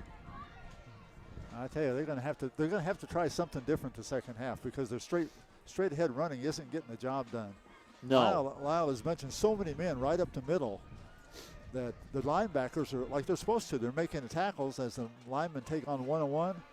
It's opened up the hole, and the linebackers are stepping in and filling it and hit them right at the line of scrimmage. Very good job playing defense. Well, and I'm going to tell you something. Wilmington has they tried the double handoff once. That went for a loss. They tried the double handoff once, and they went to the deep I formation. Other than that, there hasn't been anything other than right side, left side, right side, left side. That's been about it. And I'm fine with that when it's being effective. But at the moment, 71 yards of offense in a half. Now, I don't know. Maybe there's somebody missing some blocking assignments in there somewhere, or maybe Lisle's doing something completely different than what they've done before, and it's, and the coaching staff is trying to figure it out here. But what they've tried the first half hasn't worked. I know that much. Well, Lisle last week was shutting them out till in the third quarter, almost the fourth quarter, shutting out the opposition, and then all at once the roof caved in on them. I don't know what happened then, but whatever happened then, Wilmington better find out real quick. Well, the Cats are gathered around in the end zone, and Coach Reintz has tried to fire him up, and now I don't know if that's Barry or who it is down there talking to him at the moment, but Wilmington and this coaching staff always does a very nice job of making adjustments. They always try to find some things to tweak, and they find some areas to expose, and that's going to have to happen tonight. You're going to find out real quick in this second half just where you are as a team, because if you want to advance in the playoffs very far, these are the kind of games that you have to find a way to win. Yeah, whenever they step up like this and put all that defense right in the middle, right in the gut of the offense, you've got to be able to do something to take advantage of it. All right, a 7-0 lead for Lisle here at the half. Big thank you to Ricchetti's Cafe and Pizzeria for sponsoring each and every halftime show this year. They're open till midnight or later every night of the week over there in Coal City. We'll take a break. When we come back, we'll check the IHSA scoreboard brought to you by Odekirk Allred and Associates. We'll get all those scores here in just a moment. You're listening to Wilmington Wildcats football on the Christian Internet Sports Network. Breezer Construction Company is a proud supporter of Wilmington Wildcats football on the Christian Internet Sports Network. For over 30 years, Breezer Construction Company has led the way in providing quality construction to the industrial, utility, and pipeline industries. For more information on Breezer Construction Company, go to breezerconstruction.com. That's breezerconstruction.com, or call 815-521-0900. Quigley Technology Services is your local source for computer help. They have built numerous websites, including ours, here at the Christian Internet Sports Network. Quigley Technology Services also specializes in virus removal, so your computer will get back to full speed now. And you can trust them for first-class computer repair, including free local pickup and delivery, plus on-site service, including after hours. Contact Quigley Technology Services at 815-293-7844 or stop by at quigtech.com. That's QUIG-tech.com. Phelan Acres Bible Church is the perfect place if you are looking for a church to call home. They have services every week, including Sunday school at 9:45, morning worship at 11, and Wednesday night prayer meetings at 7. Phelan Acres Bible Church is located at 26009 Willow Lane in Wilmington, Illinois. And for more information, call 815-476-7818. That's 815-476-7818.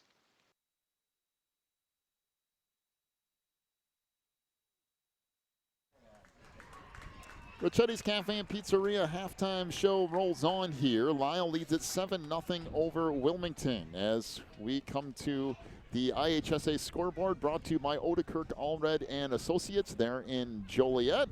As we get to our list, let's start off with the Interstate 8 here tonight. Herscher a 14-0 lead on Sandwich. Piatone leads Westmont 42-0, although not particularly a huge shot there. Surprising, yeah. Plano an 8-6 lead on Coal City, so that one's a pretty good game going on. Streeter leads Mantino 7-6.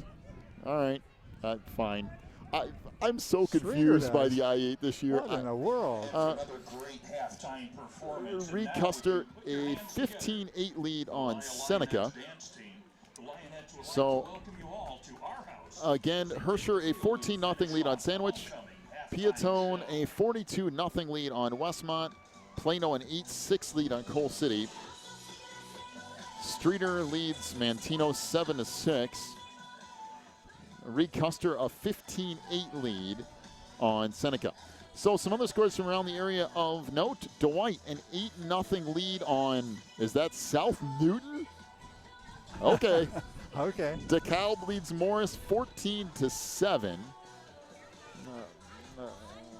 Bolingbrook a 6-3 lead on Lockport. Plainfield North leads Joliet Central 41-0. It is Minooka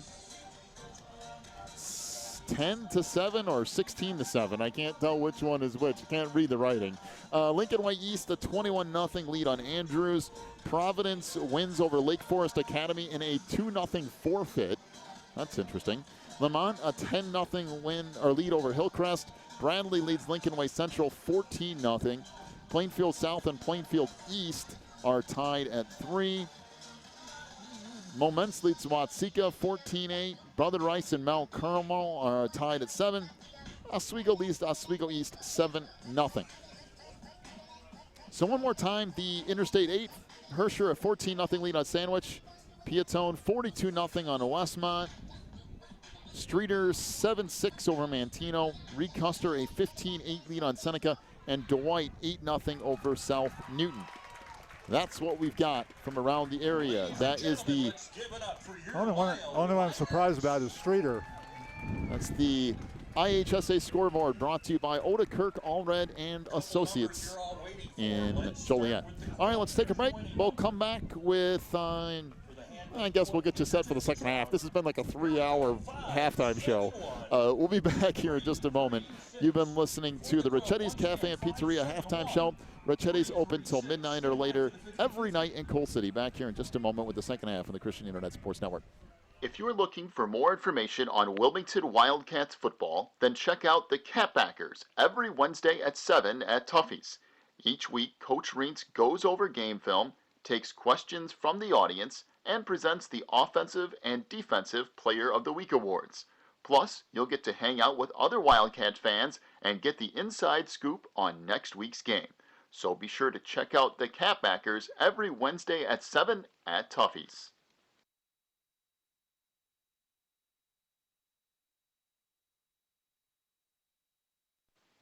If you need something done around your house, chances are Beth's Busy Bees can get it done. They specialize in residential and commercial cleaning, but they can also do lawn care, small home remodeling and repair jobs, and even things like caregiving. Beth's Busy Bees is a small family-owned business, and they will treat you right every time. Call 815-685-9111 for Beth's Busy Bees today. Warren's Collision Center is your hometown body shop. Your vehicle will get expert care with their drive-on frame rack and in their Bink spray booth. Warren's offers free estimates, pickup and delivery service, and they will get you set up with a loaner car while yours is in the shop. Warren's Collision Center is located at 242 North Front Street in Braidwood, or online anytime at warrenscollision.com. That's warrenscollision.com. Warren's Collision Center, where they care beyond the repair. Teresa's Family Styling Salon in Wilmington is an all-ages salon that will style your hair for that special look. They offer cuts, perms, and coloring for any fashion. They also carry Paul Mitchell and Brocato products. Teresa's Family Styling Salon is located in the Southgate Plaza in Wilmington, and you can call for an appointment at 815-476-1955. That's 815-476-1955.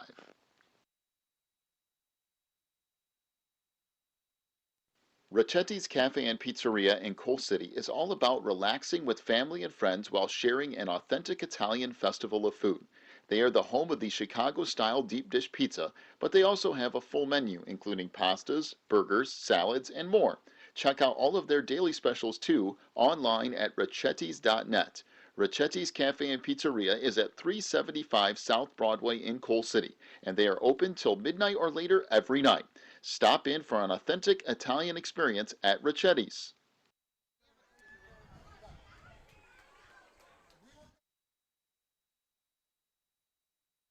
ACN Representative Peter Treby is helping people just like you save money on their bills every month. ACN has deals in place for high-speed internet, wireless service, energy, television, home phone service, and home security. It's simple. All you have to do is click on the ACN link, fill out an analysis form, and Peter will tell you how you can start saving money today with ACN. Well, this is pushing now a 22 minute halftime, I guess. This has been about the longest halftime I can remember. Now, I understand it is homecoming night, so that is hard to sometimes on do. homecoming it does do that. So, a couple of minutes away from the start of our second half. Well, it's been an interesting night. That it has. We have a tornado winds up here that's trying to blow us off the deck. And then just had some rain here earlier, and thankfully it hasn't rained since we've been here. And Wilmington's found some pretty tough sledding tonight. Yeah, it's been one of those nights. I mean, I know a lot of times, you know, Wilmington runs the ball, and something eventually starts breaking free and start. Yeah. But tonight it's been a half and nothing. Well, that's about the best defense we've seen played against Wilmington in a long time. Well, it's going to be an interesting second half because we'll see what Coach Raints and this Wilmington coaching staff come up with. I'll give them credit.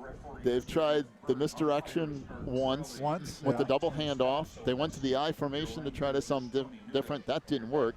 Now, they have not tried to throw the ball once. Not a screen pass, not a slant pass. Not even a fake Not one. a deep pass. Nothing. And I don't know. Usually, eventually, the line and the running back start coming through, and it ends up being fine. But so far tonight, it hasn't worked that way. I tell you, I think we've seen some really strange play calling by the Lions there the last part of the second quarter there. And I think it's the coach wants to win. Their coach wants to win it so bad he's willing to take a few extra chances. Guess, yeah, there's a few there that he almost got his quarterback killed. Right. I'm all for the go for the win mentality, but you still have to. Still got the rest of the year to play. Right. Well, and you still have to, game plan for the second half and all that. I would say this: if you can hold Wilmington to 70 yards of offense, and you're confident you can do that in the second half, you don't have to score again. No, you don't. Let's leave it at that. You really don't. If you can play that way the second half, you've got it made. Now it's going to be interesting to see what Coach Rentz has done to change this up a little bit. I'm sure he's going to have a few things up his sleeve here. Well, big thank you to Ricetti's Cafe and Pizzeria for sponsoring the halftime show tonight, as they do each and every week. I have confidence that Wilmington's coaches can find something here at the half. We'll see real quick, because Wilmington will return this kick to get the second half underway. And they still have McGrath at quarterback that can really play havoc with your defense.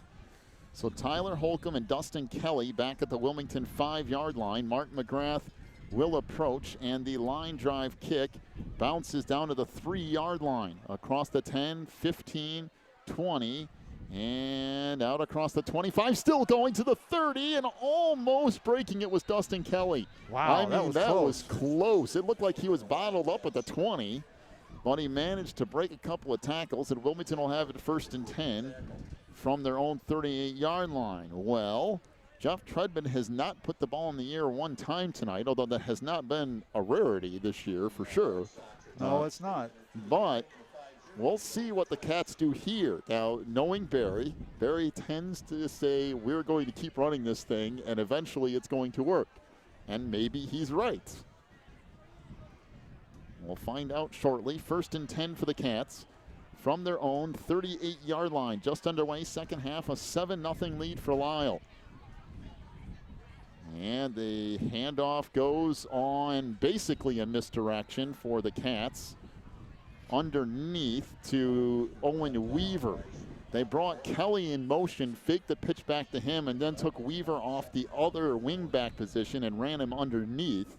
They'll pick up 6 yards, bring 2nd and 4 into the picture for the Cats, and there's a little bit of that a misdirection. They started the wingback going deep and back around to the right, and then he came in left direction with him.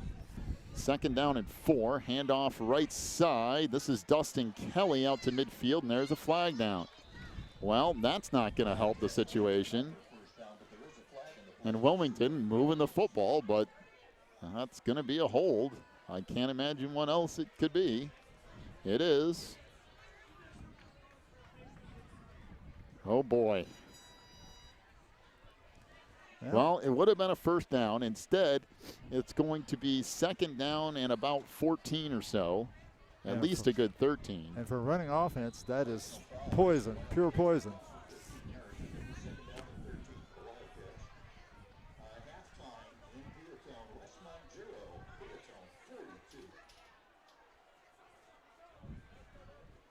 So second down and 13.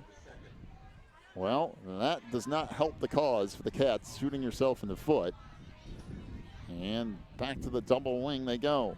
Pitch off to Weaver. That's going to go next to nowhere, maybe 3 or 4 yards. That's about it. But the Cats will face a third and very long. In fact, about 3rd and 9 for Wilmington here. Out to the 40-yard line. Well, In some ways, this is a good old-fashioned I-8 matchup. yeah. Just kind of beating and banging. And I got a feeling when you see Reed Custer next week, That's not going to be an easy game either. you're going to get something very similar to this. Yeah. Back to the double wing again. Back in motion from the far side again. The misdirection back underneath. That's going to go nowhere. That's Dustin Kelly. No gain, maybe a yard, and Wilmington will face 4th and long. Ladies and gentlemen, handmade quilt time again. Sorry about the sound system. Handmade quilt. We're calling a new number. So it'll be 4th down and 8 Our winning number is 571. for Wilmington. Well, and the second half did not go much different than the first half, unfortunately. They tried that one misdirection twice there, kind of a misdirection, not really. And first time it worked, second time it did not. And the kick here, beautiful by Keaton Hansen. It's going to bounce sideways at the 25, and now it'll kick inside the 20, all the way down to the Lisle 18-yard line. Great kick by Keaton Hansen. And Lisle will have it 1st and 10 from their own 18-yard line. And it's like I said, if you can just hold Wilmington to a stalemate, Lisle wins. I mean, they already have a lead. Yeah, Wilmington will have to come up with something different. Running up the middle is not going to get it done tonight. Unless they make a liar out of us, I don't see how. Well, Lisle will face 1st and 10 from their 18-yard line with 9:13 to go in the half. Out of the shotgun, Mark McGrath going to keep it himself. He's going to get the corner, tons of room, and a huge gain out across the 30 to near the 34-yard line. Just in time, they beat the announcer to the punch. That is a gain of 16 yards on a quarterback keeper. He's got the speed to do that too. He can pick him up and put him down pretty fast. Wilmington's been very good at holding him to the least amount possible. The question here is, how in the world did Piatone score 34 points? I have no idea. Well, they must have done some passing. A lot of it, or just, I don't know, maybe Lyle's just playing a great game tonight. Handoff to Grant Hain, that gets blown up. That's Owen Weaver back there. Oh, he caught him since he got the ball.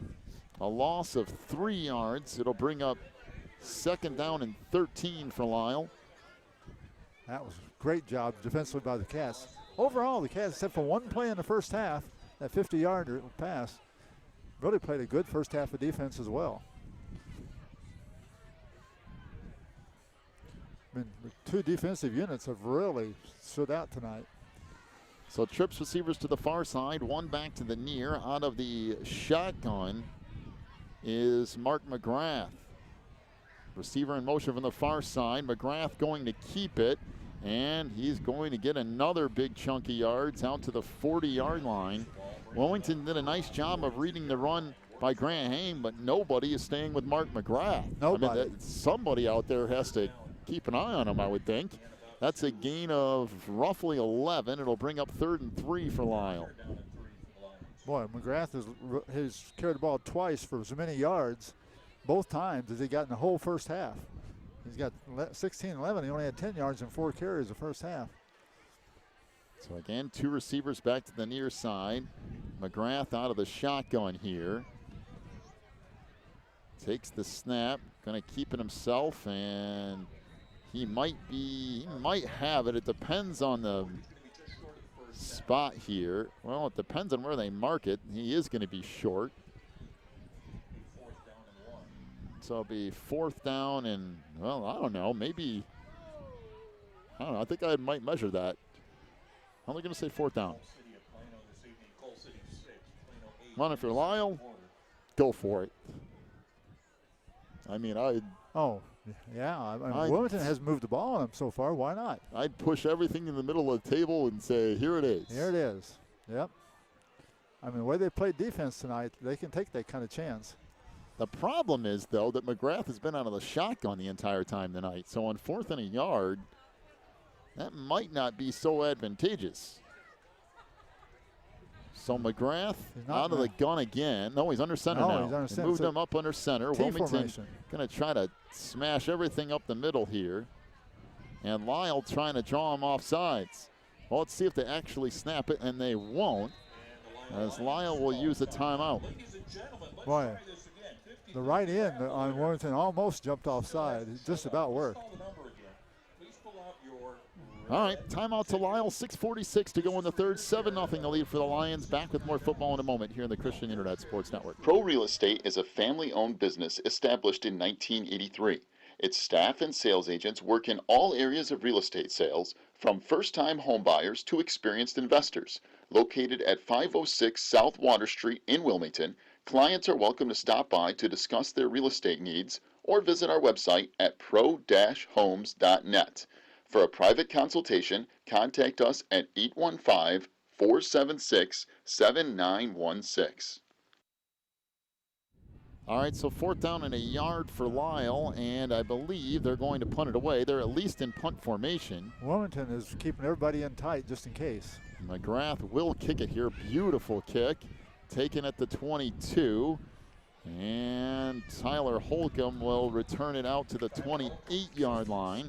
And Wilmington will have it 1st and 10. The problem for the Wildcats here is that half the third quarter is gone. Yeah, each possession is eating up the clock. There is just, and offensively, they haven't done anything. So, well, the second half, I think it's 29 yards for Lions and 11 or something like that for the Wildcats. So they've been outdistanced by 18 yards the second half already. I mean, Wilmington hasn't gotten to the 100-yard mark. No. For the night. They got 19 yards to go to get there yet. So 1st down and 10 for the 18. Cats. Ball at their own 28. Back to the double wing here. Handoff goes to Weaver.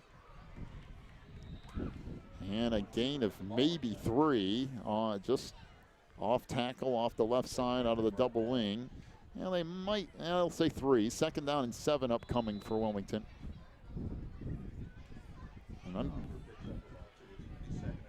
Well, if the Cats don't get anything on this drive, it's getting crunch time. It sure is.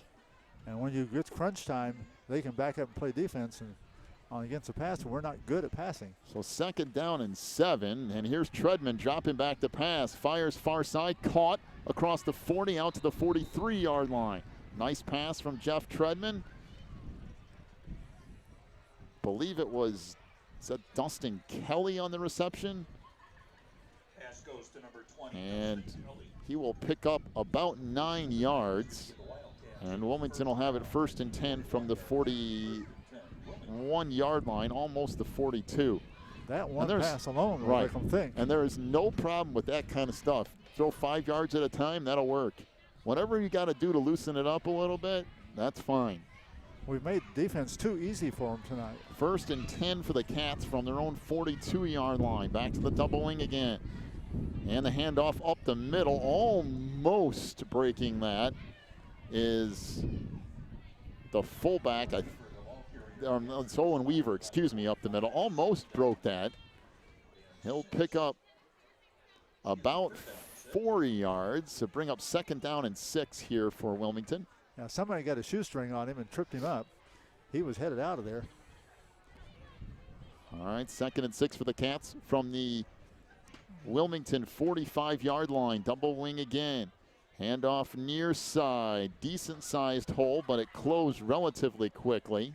Good chunk there on 2nd down, though, for Dustin Kelly as he tried to shove it off the right side. Pivot on the stop for Lisle will bring up 3rd down and 1 yard for the Cats, down to 4:40 to go in the 3rd quarter. Man, that clock was just, I mean, it's disappearing. So 3rd down and 1 yard. Wilmington packing everything. And look at the Lisle defense. My. They've got 7, 8 guys in the line of scrimmage. Pitch back to Weaver. He's going to get the 1st down. How, I have no idea, but he actually managed to pick up about 3, close to 4 yards. That's amazing. I'm not kidding you. They had 7, there might have been 8 guys on the defensive line. And I mean, they were shoulder to shoulder with the halfback or the linebackers right up in there. 1st and 10 for the Cats from the Lisle 40-yard line, or 46-yard line, excuse me. Chopping back to pass, Treadman fires far side, caught down to the 41 of Lisle, and Jeff Treadman better stop and think Owen Weaver right now, yeah, because he just about got absolutely annihilated. And Owen Weaver managed to pick up that defender coming off the end, and it was to the backside of who caught Treadman. the ball? That's Dustin Kelly for a gain of 6 yards. It'll bring up 2nd and 4 for Wilmington, down to the 40-yard line of Lisle. Those are good calls by our offensive coordinator. He's taking what the defense gives him. Yeah, Barry's starting to mix it up a little bit here. Pitch back to Weaver. Churns ahead. He's got another 1st down. He'll pick up about 5 yards. Be 1st and 10 for Wilmington from the 35 of Lisle. Now you'll notice a change in the yards since they started passing. Weaver's carried the ball like 4 times now. 3, 4, 4, 5 yards. Always steady gaining. Whereas the last part of the first half, it was 3, 3, 2, 1. Well, we knew this was going to be a tough game tonight, and Lisle has brought just about everything. Back to the double wing here. Pitch back to Weaver. Inside the 35, down to the 33 to bring up 2nd down and 8. Boy, there are so many people, offensive, defensive, there isn't a room to put your foot down to run. It is so packed in there.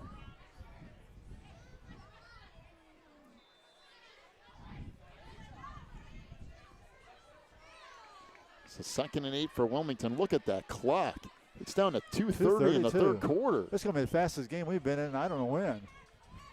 Back to the double wing again. Handoff near side. That's not going to go anywhere.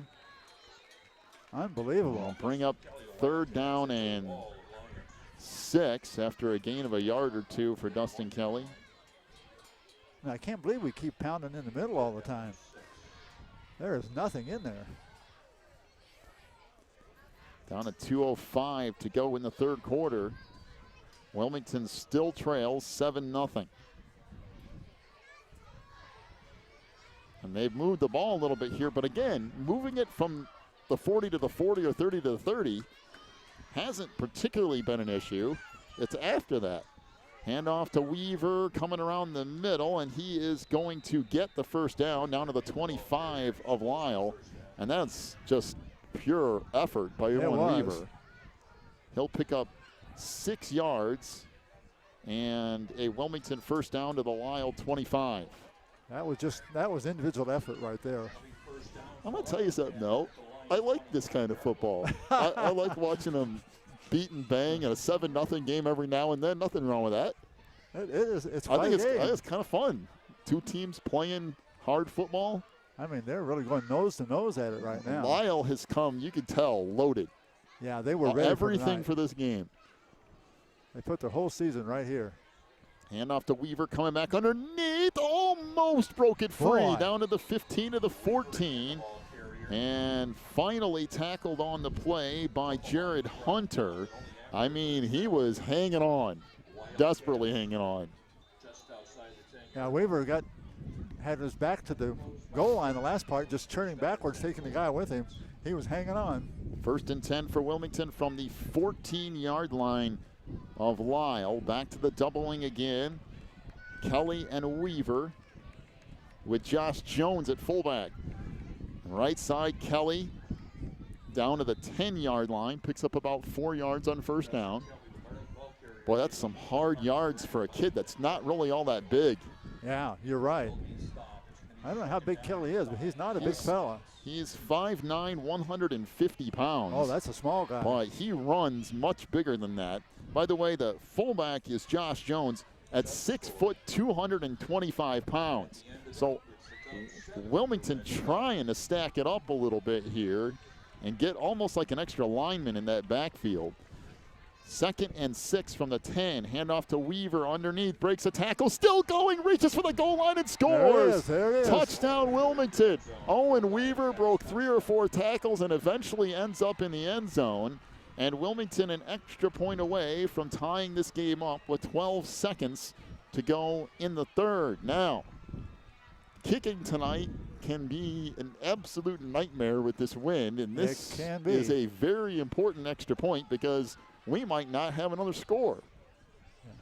Yeah, there's only 12 seconds left in the third quarter, so we're ready for the fourth quarter. And bam! Wow, what a run by Owen Weaver! Broke about 3 tackles, ends up pounding his way into the end zone. Now the all-important extra point. Good snap, good hold, and the kick is good by Alex Hatton, and Wilmington ties it at 7. With 12 seconds to go in the third quarter. We'll take a break, come back with more Cats football in just a moment on the Christian Internet Sports Network. Breezer Construction Company is a proud supporter of Wilmington Wildcats football on the Christian Internet Sports Network. For over 30 years, Breezer Construction Company has led the way in providing quality construction to the industrial, utility, and pipeline industries. For more information on Breezer Construction Company, go to breezerconstruction.com. That's breezerconstruction.com or call 815-521-0900. Quigley Technology Services is your local source for computer help. They have built numerous websites, including ours, here at the Christian Internet Sports Network. Quigley Technology Services also specializes in virus removal, so your computer will get back to full speed now. And you can trust them for first-class computer repair, including free local pickup and delivery, plus on-site service, including after hours. Contact Quigley Technology Services at 815-293-7844 or stop by at quigtech.com. That's QUIG-tech.com. Well, Wilmington managed to mix in some different stuff here in the third quarter. A lot of Owen Weaver coming back underneath, basically on some misdirection out of that double wing. A couple of passes by Jeff Treadman. Boy, that started loosening up then, didn't it? And Josh Jones moving into fullback for a little bit here. Here's a short kick taken up at the 27, and it will go out of bounds, or the runner will go out of bounds there. And you would almost think that if he would have let it go, they could have gotten the ball up to 35. Because I think that was going to go straight out of bounds. So Lisle will have it 1st and 10 from their own 27-yard line. Down to 10 seconds to go in the third quarter. Wilmington has managed to pull even at 7 in a good old-fashioned I-8 battle. Well, right now, Weaver, the second half, has the same number of yards he had the total first half, 58. So he's got 116 for the night now. All right, let's see what Lisle does here. 2 receivers to the near side, 1 to the far. Mark McGrath out of the shotgun. Takes the snap. Gives to Grant Hain, trying to reverse his field, and that's going to get blown up. Josh Jones on the tackle for Wilmington. And a loss of about 4 to bring up 2nd down and 14, and that'll bring us to the end of the third quarter. Well, Wilmington looking a little bit better in the third as they get the tying touchdown. We'll head to the fourth, all tied up at 7.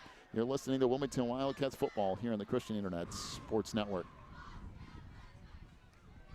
When you need the very best representation on your side, the attorneys and staff at Odekirk, Allred & Associates are here to help. With extensive professional experience in cases involving criminal defense, divorce, custody, personal injury, residential real estate, and driver's license reinstatement, Odekirk Allred and Associates and its diverse team is prepared to commit personalized attention and aggressive representation to achieve positive outcomes for your most stressful legal issues. Odekirk Allred and Associates has a team of highly skilled attorneys from the area, including Wilmington locals. Odekirk Allred and Associates takes pride in its communication skills and unmatched reputation for success. Contact Odekirk Allred and Associates at 815-740-1700 for your free consultation today. Speaking of Odekirk Allred and Associates, the IHSA scoreboard brought to you by Odekirk Allred and Associates hasn't changed a whole lot. After this play, we'll give you a couple of scores. Martin McGrath out of the shotgun, fires down the middle of the field, almost intercepted. In fact, should have been. Out at the 40-yard line, Connor Dempsey had it gift wrapped for him, and it will bring up 3rd down and 10 for Lisle. Boy, he had it right in his hands. All he had to do was hang on to it. I think it was tipped as it got out of McGrath's hand. I think the ball was tipped in the air. All right. We mentioned the scoreboard just quickly here. Piatone 42-0 over Westmont. Herscher leads Sandwich 14-0. Plano 15-6 over Coal City at the moment. Mantino leads Streeter 34-13 now. Reed Custer still holding off Seneca at 15-8. That's a quick check of the Odekirk Allred and Associates IHSA scoreboard. The little version, the I-8 version. 2 receivers to the near side, 1 to the far, 3rd down and 13 for Lisle. McGrath keeping it, and what a tackle back at the 25. Owen Weaver with the stop. I thought that was going to go for a big game. If Owen hadn't gotten him, that was set up for a big one. You're talking about misdirection. Wow. And that was right there for Lisle to take advantage of, and somehow Owen Weaver managed to make the tackle. I don't know how, but he did. You have any idea how many yards he lost? What was this? Might have gotten back to the line of scrimmage. That's about it. We'll put it that way. All right, 4th down and 13. McGrath to punt it away from the 27. This is Holcomb breaking a tackle at midfield down to the 45 to the 44-yard line of Lisle. Now, Wilmington will have a relatively short field with 11:04 to go in the game. And the Cats looking to try to take the lead here in the 4th quarter. And this has been a battle royale tonight, let me tell you. Oh, it sure has been.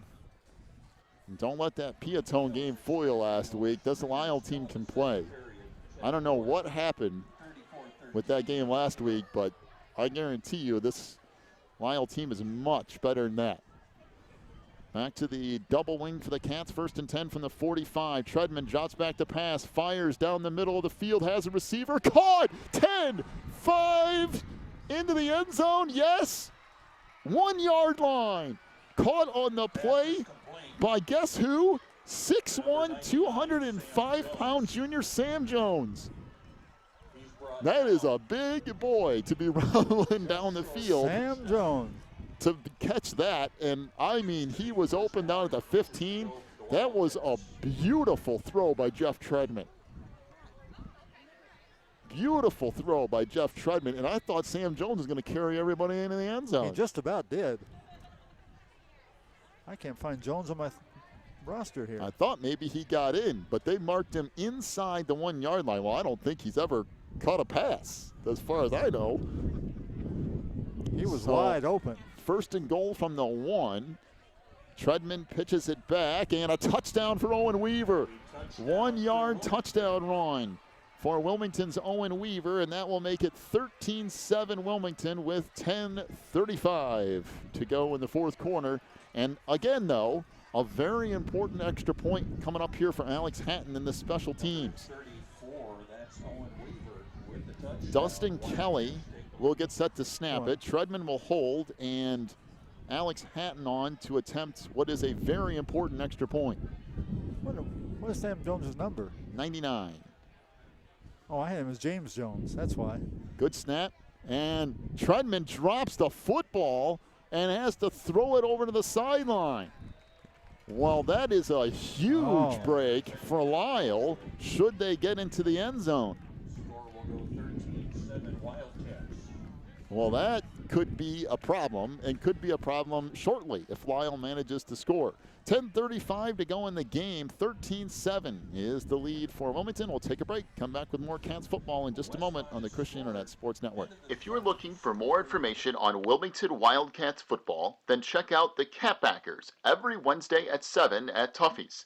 Each week, Coach Reentz goes over game film, takes questions from the audience, and presents the Offensive and Defensive Player of the Week awards. Plus, you'll get to hang out with other Wildcat fans and get the inside scoop on next week's game. So be sure to check out the Catbackers every Wednesday at 7 at Tuffy's. If you need something done around your house, chances are Beth's Busy Bees can get it done. They specialize in residential and commercial cleaning, but they can also do lawn care, small home remodeling and repair jobs, and even things like caregiving. Beth's Busy Bees is a small family-owned business, and they will treat you right every time. Call 815-685-9111 for Beth's Busy Bees today. Alex Hatton has it teed up at the 40-yard line, kicking it off right to left here as we sit up atop the stadium. Shorter kick this time. Fair catch called for, but the ball is dropped. And it ended up being covered up at about the 27-yard line or so, as Wilmington's staying away from Mark McGrath as far as a return man, and that's probably a pretty good plan of attack. Yes, it is. Don't want it in his hands at all. So 1st and 10 for Lisle, out to the 29-yard line. 10:31 to go in the game. Lisle moving left to right here. 2 receivers to the near side, 1 to the far. McGrath out of the shotgun. Takes the snap, rolls right side. Looking downfield, fires. It is caught out across the 35-yard line to the 36. By the way, Reed Custer now leading Seneca 15-14. So the Irish fighting back. A gain of 8 on 1st down for Lisle. See who threw it or who caught it? Is it?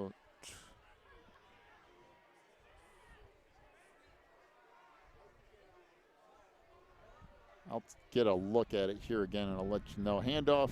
Nope, keeping his McGrath up the middle. Does a nice job on that. Kind of those fake moves. Mark McGrath will pick up about 3 yards and a 1st down for Lisle. By the way, Josh Jamison, number 21, on that last reception for Lisle. And the Lions will have it 1st and 10 from their own 42-yard line. 10-11 to go in the game, and we have an equipment timeout for Lisle here. I think a shoe came off or something. Yeah, he's having a little shoe problem there, one of the linemen for Lisle. Wilmington needs to really put the pressure on here now. Well, I told you that extra point could end up being the difference. Boy, that could be. That stuff's come back to haunt you sometimes. We don't want to do it tonight. All right, trips receivers to the far side, 1 back to the near. Mark McGrath out of the shotgun. 1st and 10 for Lisle from their own 42-yard line. And keeping it again is McGrath. He's going to get a couple out to near the 45-yard line. Bring up 2nd down and a short 8 for Lisle out at the 45-yard line. He started out this half, McGrath did, with big runs of 16-11. Since then, it's been 2-0-3-2. So Wilmington has kind of closed in on him a little bit. So 2 receivers to the far side, 2 back to the near. McGrath out of the shotgun with 1 back to his left. 2nd down and 8. McGrath fires it near side, and that pass is caught down to the Wilmington 45-yard line. A gain of 10 yards to Jay McGrath, his brother, and it'll be 1st and 10 Lisle from the Wilmington 45. Well, that was a good play. You couldn't have time to get to him. Very short, very quick pass. Well, the Lions on the move again for the first time in quite a while, actually. Yeah, it is. First time since the first time they had the ball. 2 receivers to the far side, 1 to the near. McGrath out of the shotgun, takes the snap, fakes the handoff to Hain, fires down the middle, and it is incomplete. What a play. Boy, that was is good a defense. Beautiful defensive play by Connor Dempsey. Because that ball was right on target. Down at the 20-yard line, he managed to knock that away. Man, I thought he had that ball. That was a beautiful pass. Again, Wilmington is not getting to the quarterback again. They're going to have to do something to put the pressure on. Pass was intended for Cameron Stitz. It'll bring up 2nd down and 10 for Lisle from the Wilmington 45. Trips receivers to the far side, one back to the near. McGrath out of the gun again. Wilmington with 4 down linemen looking to rush 5, it appears, and they will send 5. And McGrath keeps it coming near side and gets bumped out of bounds inside the 40 down to the 38-yard line. Bring up 3rd down and the long 3 for Lisle. Well, he's so quick that by the time you realize he has the football. Yeah, he is really quick. Down to 8:36 to go in this fourth quarter. You almost need somebody just to pick on him, just to go after him every time. Trips receivers to the far side, one to the near again. McGrath out of the gun, 3rd down and 3. One receiver in motion from the far side. McGrath going to keep it again, trying to get back to near the 1st down marker. And boy, that was his own effort. He was about a half a yard short. Might be just a touch short. Close to the 1st down. Let's see where they spot the ball. I don't think he quite got there. No, he didn't. In fact, they're probably pretty generous where the mark is, because I think he bounced over there. And they are going to call in the change. It's going to be close. That's actually a pretty good mark, though. I think that's right about where he went down, and he might have it by the nose of the football. And I didn't think he was going to get there. That was all his effort. Yeah, he was driving hard.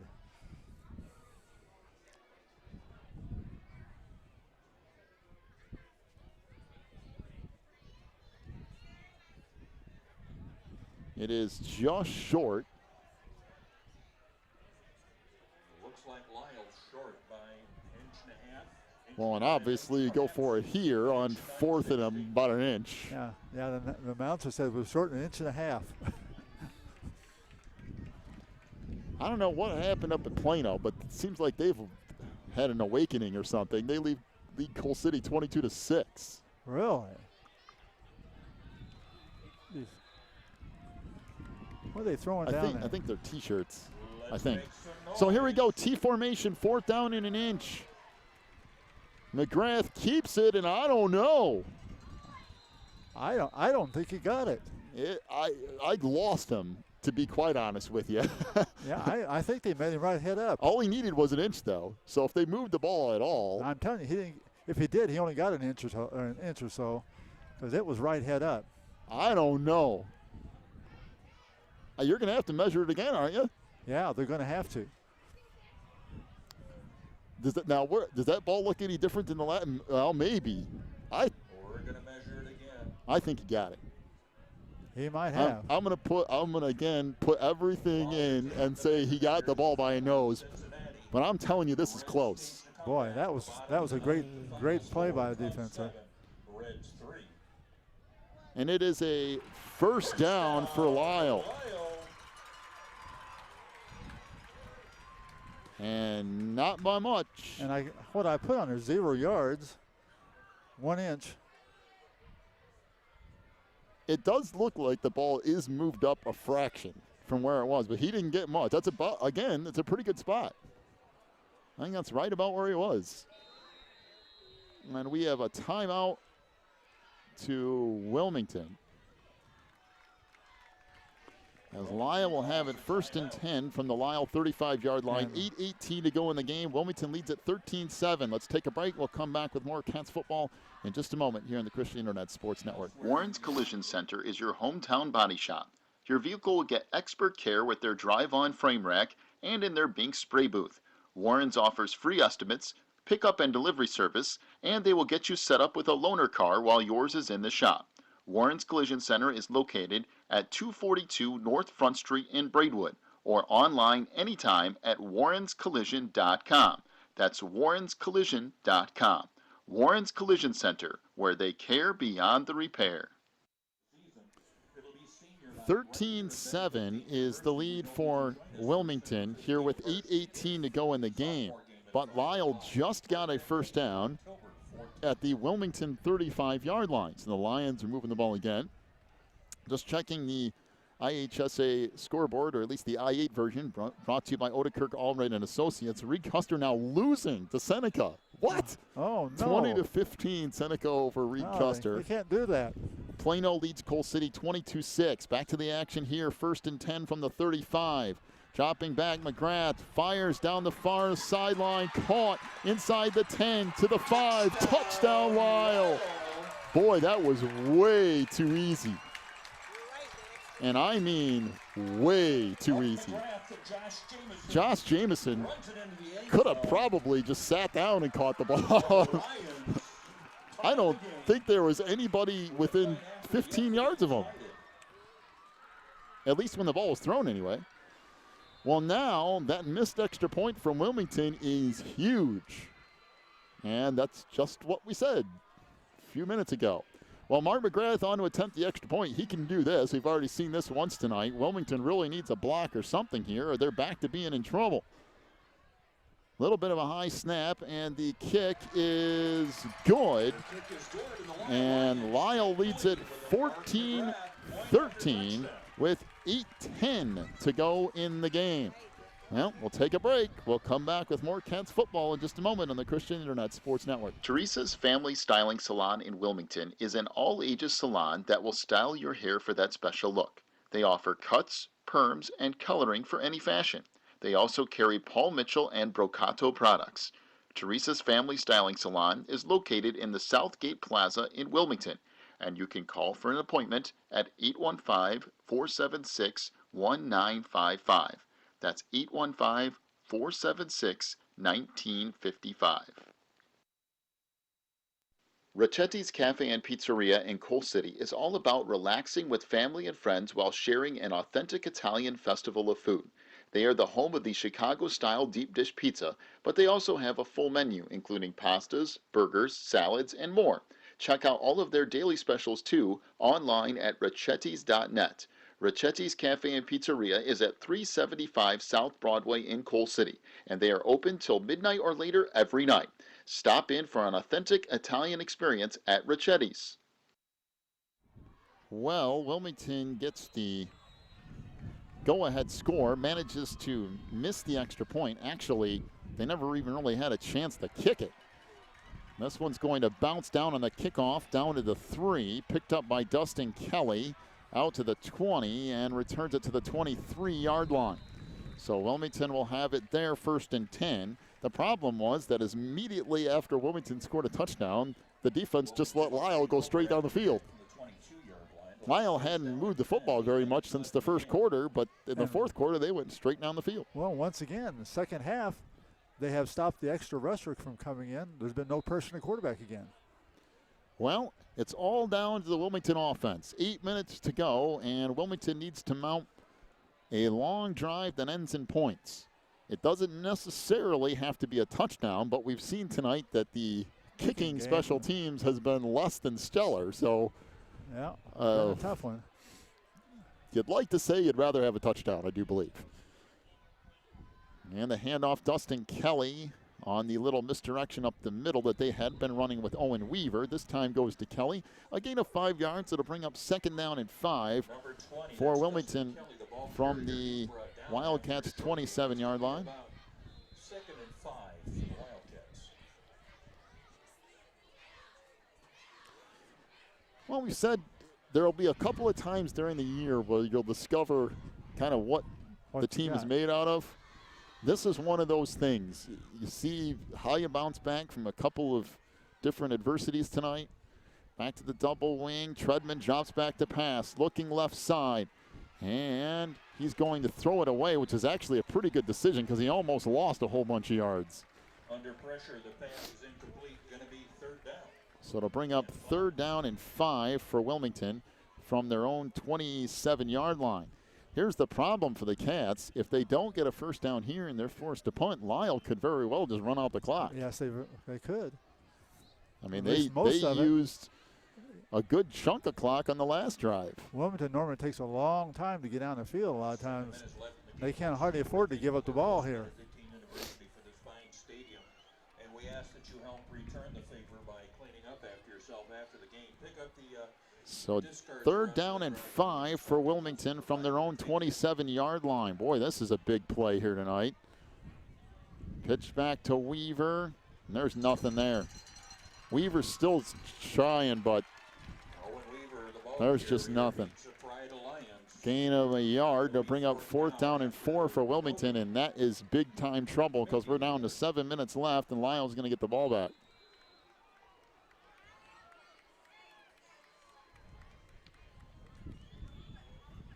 Cameron Stitt with the tackle there. It's 4th down for the Wildcats. So Wilmington's going to be forced to punt. Down to 6:35 to go in the game, and the Cats taking all kinds of time. Man, they are. Good snap. The kick here is a line drive, but a beauty. Back to the 30. Out across the 40. And out to midfield it comes, and there is a late flag. But there is a flag on the play. There's a flag down, and now for Wilmington, you almost have to force a 3 and out because that's about all the time you got left. A block in the back on Lisle, that will help the Cats' cause a little bit. Yeah, they allowed a big run back. Maybe that was why.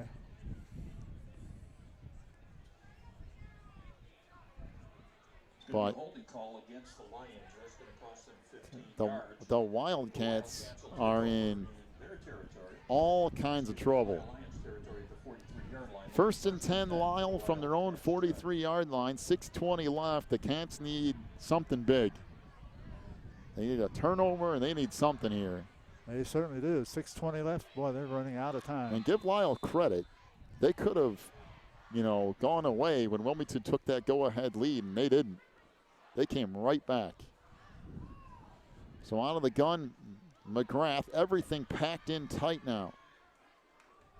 McGrath trying to keep it himself, lunges forward, and he'll get close to 5 yards. He's got it up near the 49-yard line. We're going to be bring up 2nd down and 5. And again, for Wilmington, he's going to run the football, and they have no wideouts. Everybody's just packed in, and you've got to go after him. Yeah, you've got to. They've got to start getting in there on him. So 2nd down and a short 5, almost 4. And literally, Mark McGrath has been the entire team for Lisle tonight. I mean, I'm not really saying that facetiously. He's done everything. Handoff comes right side. He gets maybe a yard, and this is going to bring up an absolutely huge 3rd down for this Wilmington defense. 3rd down and a long 3, close to 4 for Lisle. And now we have a flag come down. And it's 3rd and 3 right now, but a very late flag.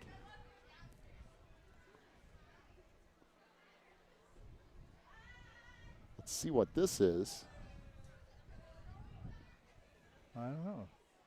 It's taken a while to tell us.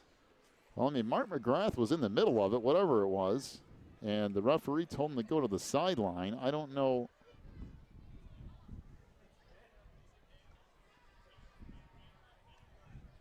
Is it a legal substitution? Is that what that was? Got me.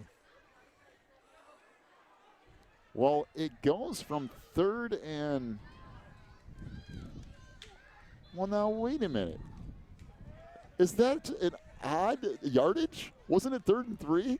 They marked off a 7-yard penalty?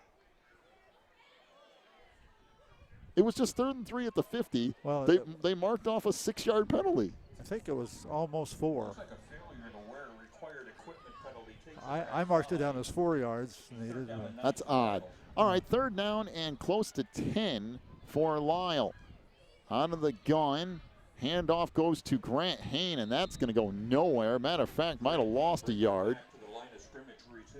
It will bring up 4th down and 10 for Lisle. And Wilmington's going to get the ball back, but not with a whole lot of time left.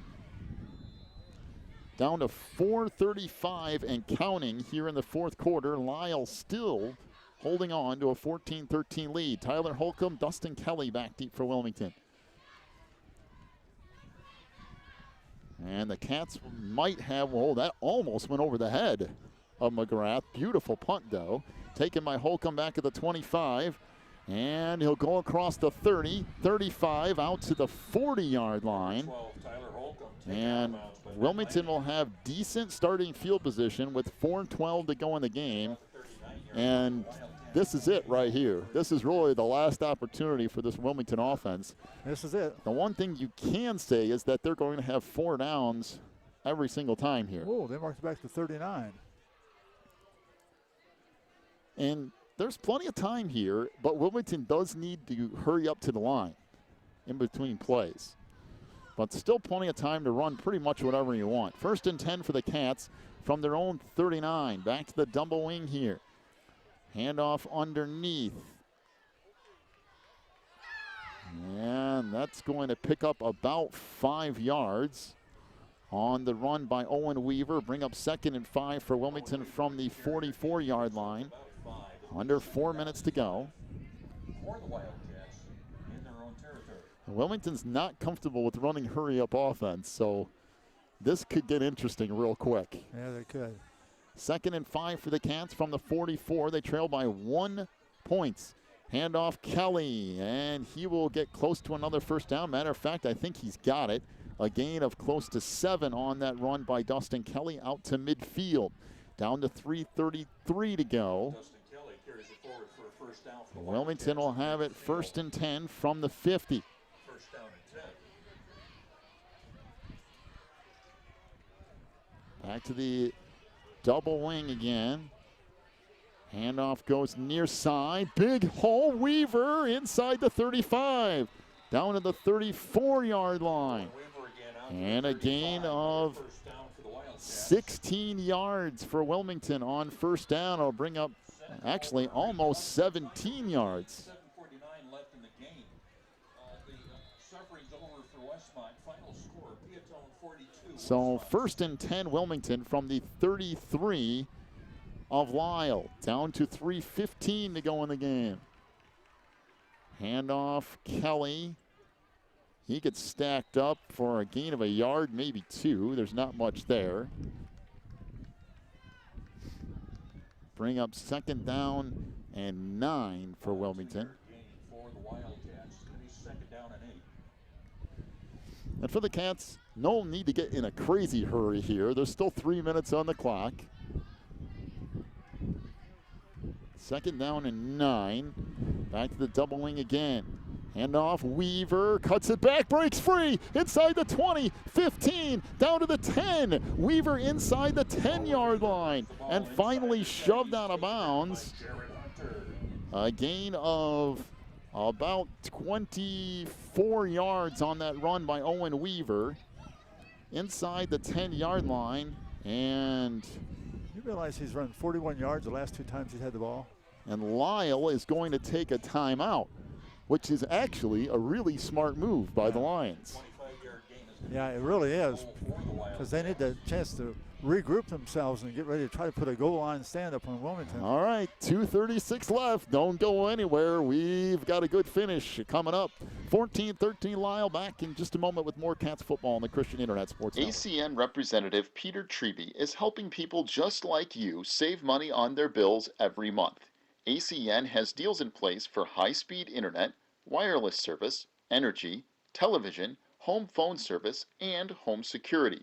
It's simple. All you have to do is click on the ACN link, fill out an analysis form, and Peter will tell you how you can start saving money today with ACN.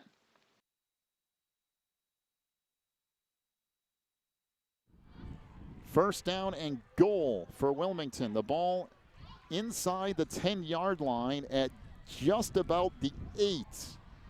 2:36 to go in the game. Wilmington looking at first and goal from the 8. I believe it's Josh Jones in there at fullback now with Kelly at one wing back and Weaver at the other. Treadman under center. Well, take the snap, pitch back to Weaver. Nope, that's might be who ended up with that football. Was it Treadman I keeping think it? Treadman kept it. Okay. I guess he did keep it. Boy, that was sneaky.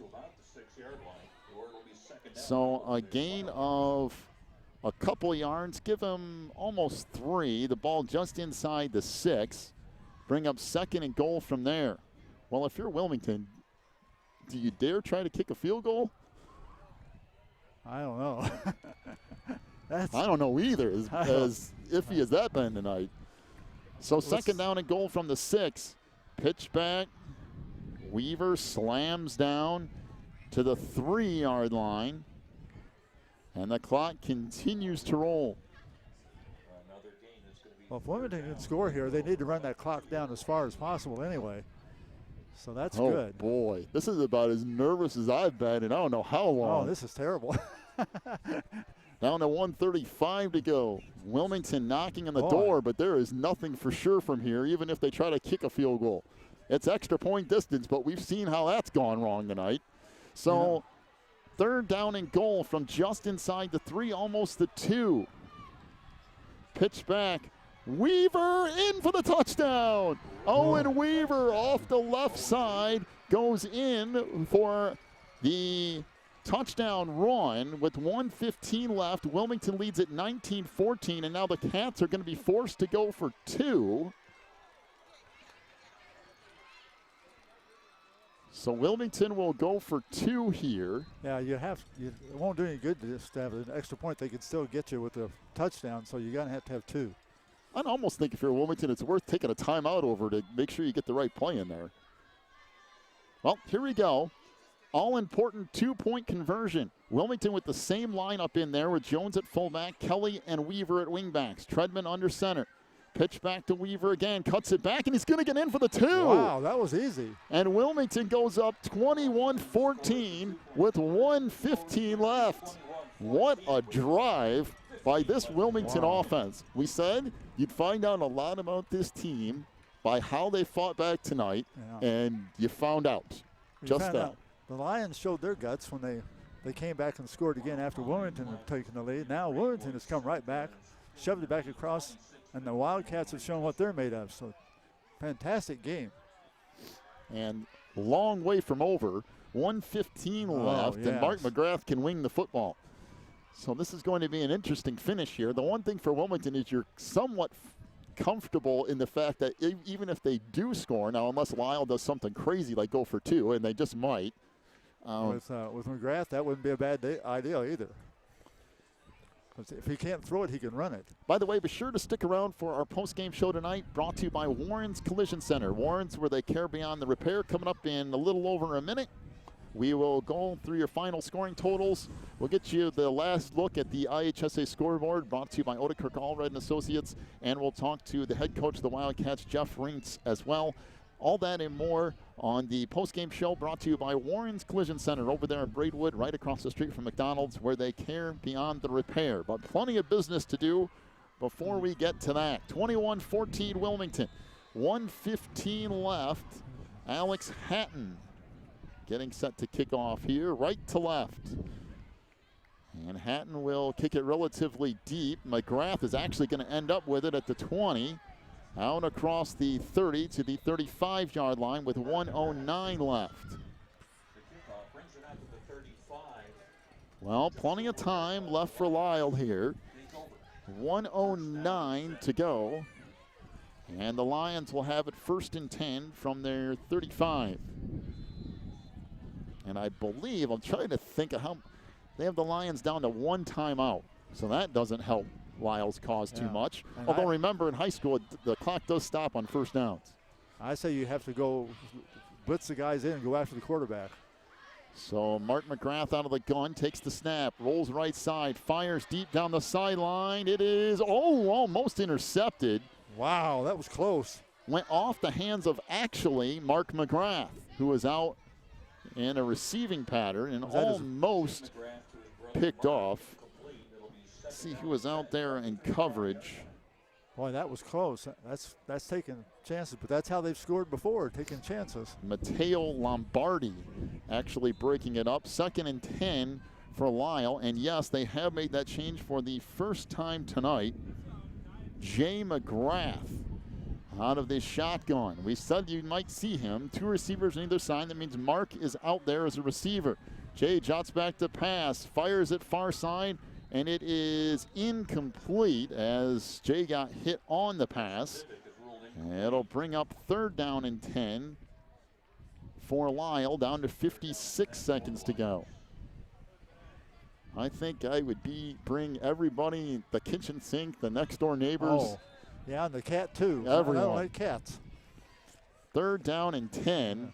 The last thing you need is him to complete a pass to Mark McGrath, because that could be big trouble. Now we need the dog, the cats, the maid, everybody. All right, 3rd down and 10 from the 35 of Lisle. Jay McGrath rolls right. He's going to be sacked back inside the 30 at the 29-yard line. In on the sack for Wilmington is James Cox, the 6', 191-pound senior, along with Kyle Harold. Kyle Harold is 6', 180-pound senior quarterback.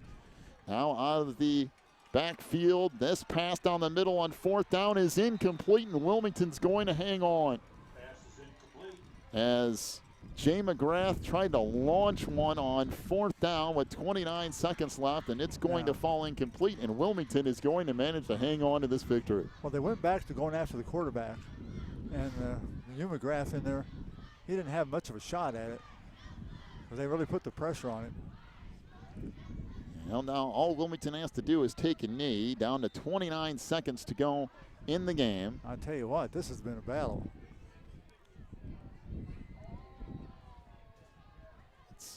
It's really been a great game, actually. Oh, it has been. I don't know what Wilmington was thinking. They brought in their punt return unit. Or at least it looked that way.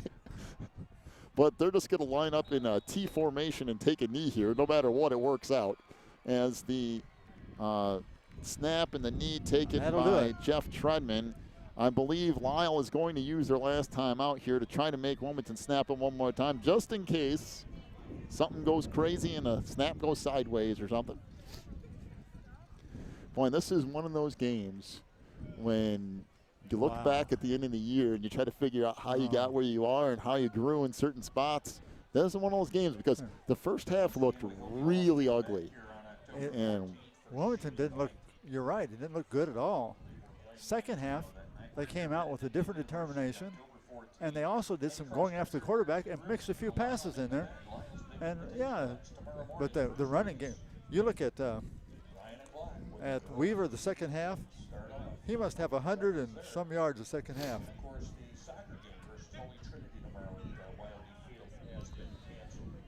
So 2nd down and 10 for Wilmington, ball at the 30-yard line.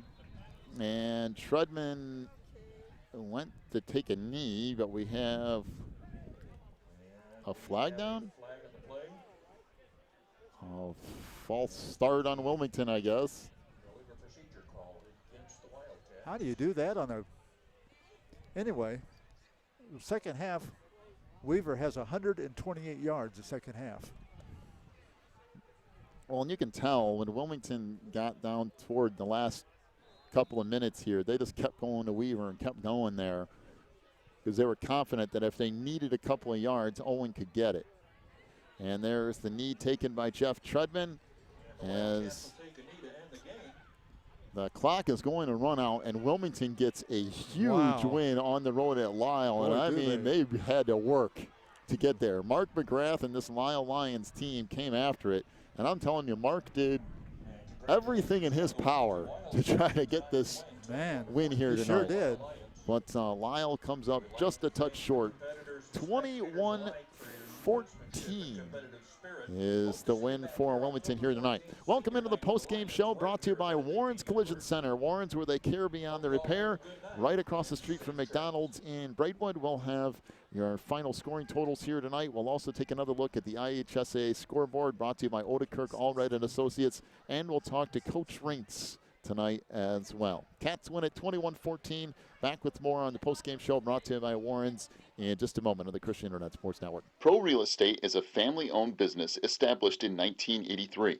Its staff and sales agents work in all areas of real estate sales, from first-time homebuyers to experienced investors. Located at 506 South Water Street in Wilmington, clients are welcome to stop by to discuss their real estate needs or visit our website at pro-homes.net. For a private consultation, contact us at 815-476-7916. When you need the very best representation on your side, the attorneys and staff at Odekirk, Allred & Associates are here to help. With extensive professional experience in cases involving criminal defense, divorce, custody, personal injury, residential real estate, and driver's license reinstatement, Odekirk, Allred & Associates and its diverse team is prepared to commit personalized attention and aggressive representation to achieve positive outcomes for your most stressful legal issues. Odekirk, Allred & Associates has a team of highly skilled attorneys from the area, including Wilmington locals. Odekirk, Allred & Associates takes pride in its communication skills and unmatched reputation for success. Contact Odekirk, Allred & Associates at 815-740-1700 for your free consultation today.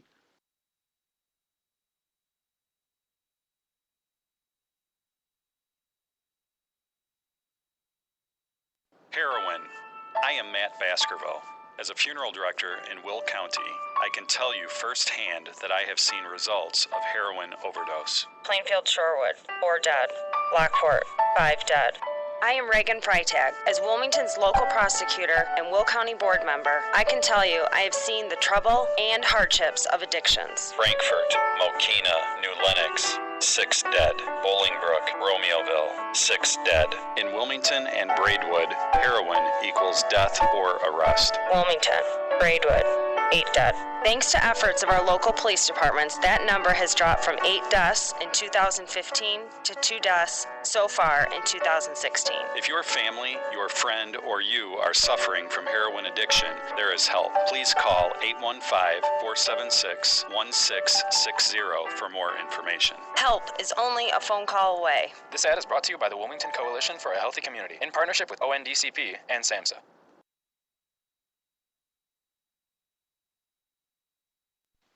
Breezer Construction Company is a proud supporter of Wilmington Wildcats football on the Christian Internet Sports Network. For over 30 years, Breezer Construction Company has led the way in providing quality construction to the industrial, utility, and pipeline industries. For more information on Breezer Construction Company, go to breezerconstruction.com. That's breezerconstruction.com or call 815-521-0900. Welcome into the postgame show brought to you by Warren's Collision Center. Warren's, where they care beyond the repair, right across the street from the Braidwood McDonald's. And you can call them at 815-458-3300. Wow, good old-fashioned I-8 battle here tonight. Wilmington manages to squeak it out 21-14 over Lisle. But the Lions did everything in their power to win this game tonight. And Mark McGrath did everything in his power to win this game tonight. I mean, he was outstanding. He was the best player on the field and did everything. I mean, just amazing what he could do. Punting, kickoff, field goals, quarterback, wide receiver. Does it all. Running the ball. Yeah, he does the whole defense. Thing. What are they going to do next year? I don't know. That's a lot to lose. His brother is coming up, though. All right, your final stat totals here tonight. First of all, for Lisle rushing the football, Mark McGrath, 15 rushing attempts for 60 yards and a touchdown tonight. Jay McGrath, 1 carry for -6 yards. Grant Hain, 9 rushes for 16 yards. On the night, Lisle, 25 rushing attempts for 70 yards and a touchdown. Through the air, the Lisle Lions were 8 of 19 for 144 yards, 1 touchdown, and 1 interception. The touchdown pass thrown by Mark McGrath, a 35-yard touchdown pass to Josh Jamison, which was way too easy, by the way. There was nobody near him. Jay McGrath with 1 reception for 10 yards. Grant Hain, 3 receptions for 22 yards. As we mentioned, Josh Jamison, 2 catches, 43 yards and a touchdown. Cameron Stitt, 2 catches for 64 yards. 144 yards through the air, 70 on the ground for Lisle. 214 yards of offense tonight for the Lisle Lions. For Wilmington, rushing the football, Jeff Treadman, 3 rushes for 9 yards. Dustin Kelly ran the ball 13 times for 32 yards. Nick Preto, 1 carry for -1 yard. Owen Weaver, get this, 32 rushing attempts, 186 yards, and 3 touchdowns. Now, that's a night. That's a night of running, boy. Jeff Treadman was 3 of 4 passing the football for 59 yards. A very effective passing game tonight for Jeff Treadman and the Wildcats. When they absolutely needed to go to it, it worked out. Sam Jones with 1 44-yard reception. And Dustin Kelly with 2 receptions for 15 yards tonight. 228 yards on the ground on 49 carries for the Wildcats. 59 yards through the air. 287 yards of total offense tonight for Wilmington. Not the gaudy numbers that they've put up in the past, but when you look at 70 yards of offense in the first half and 287 total, the production went up in the second half. Wilmington started running some of the misdirection underneath stuff with the wingbacks. Jeff Treadman threw the ball 4 times and completed 3 of them. Boy, just much more mixed up, and it did just enough to get Wilmington where they needed to be. And it's like we said, you don't have to go crazy and go spread offense or whatever, but a little bit here and there of just kind of working it around does wonders. And Barry was very patient tonight and did just enough toward the end of the third into the fourth to get Wilmington where they needed to be. So, yeah, I think the key was they had a few of those passes in there, 3 out of 4 completions, and it made the defense on the Lions loosen up just enough you could run the ball again. So that was a real telltale sign. Well, let's see if Coach Reins can find his way up here. While he's doing that, final scoreboard check tonight. The IHSA scoreboard brought to you by Odekirk Allred and Associates. Final I-8 scores tonight, or at least mostly final. Peatone at 42-6 lead over Westmont. Herscher 20-0 over Sandwich. Plano 22, Coal City 6.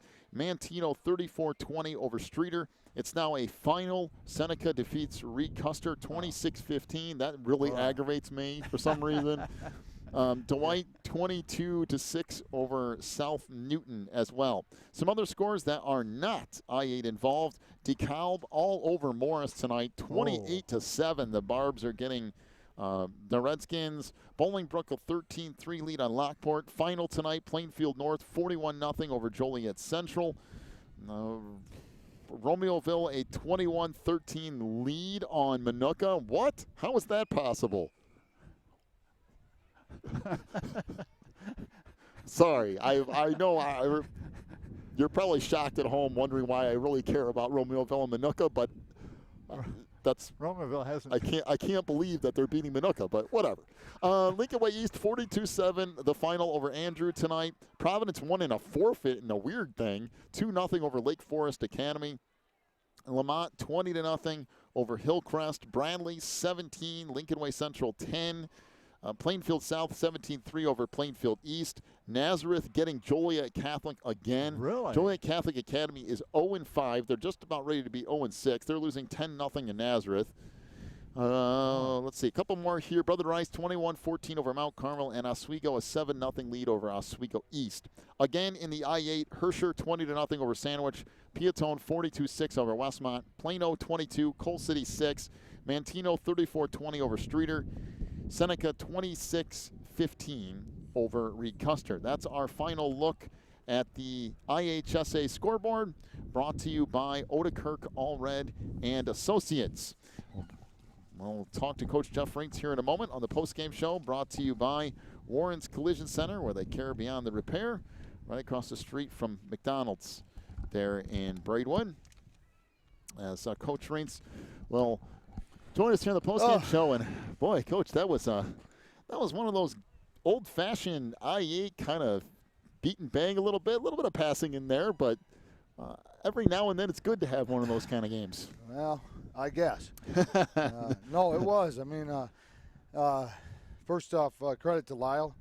I don't think everybody knows this. Lyle's head coach was at his daughter's wedding tonight.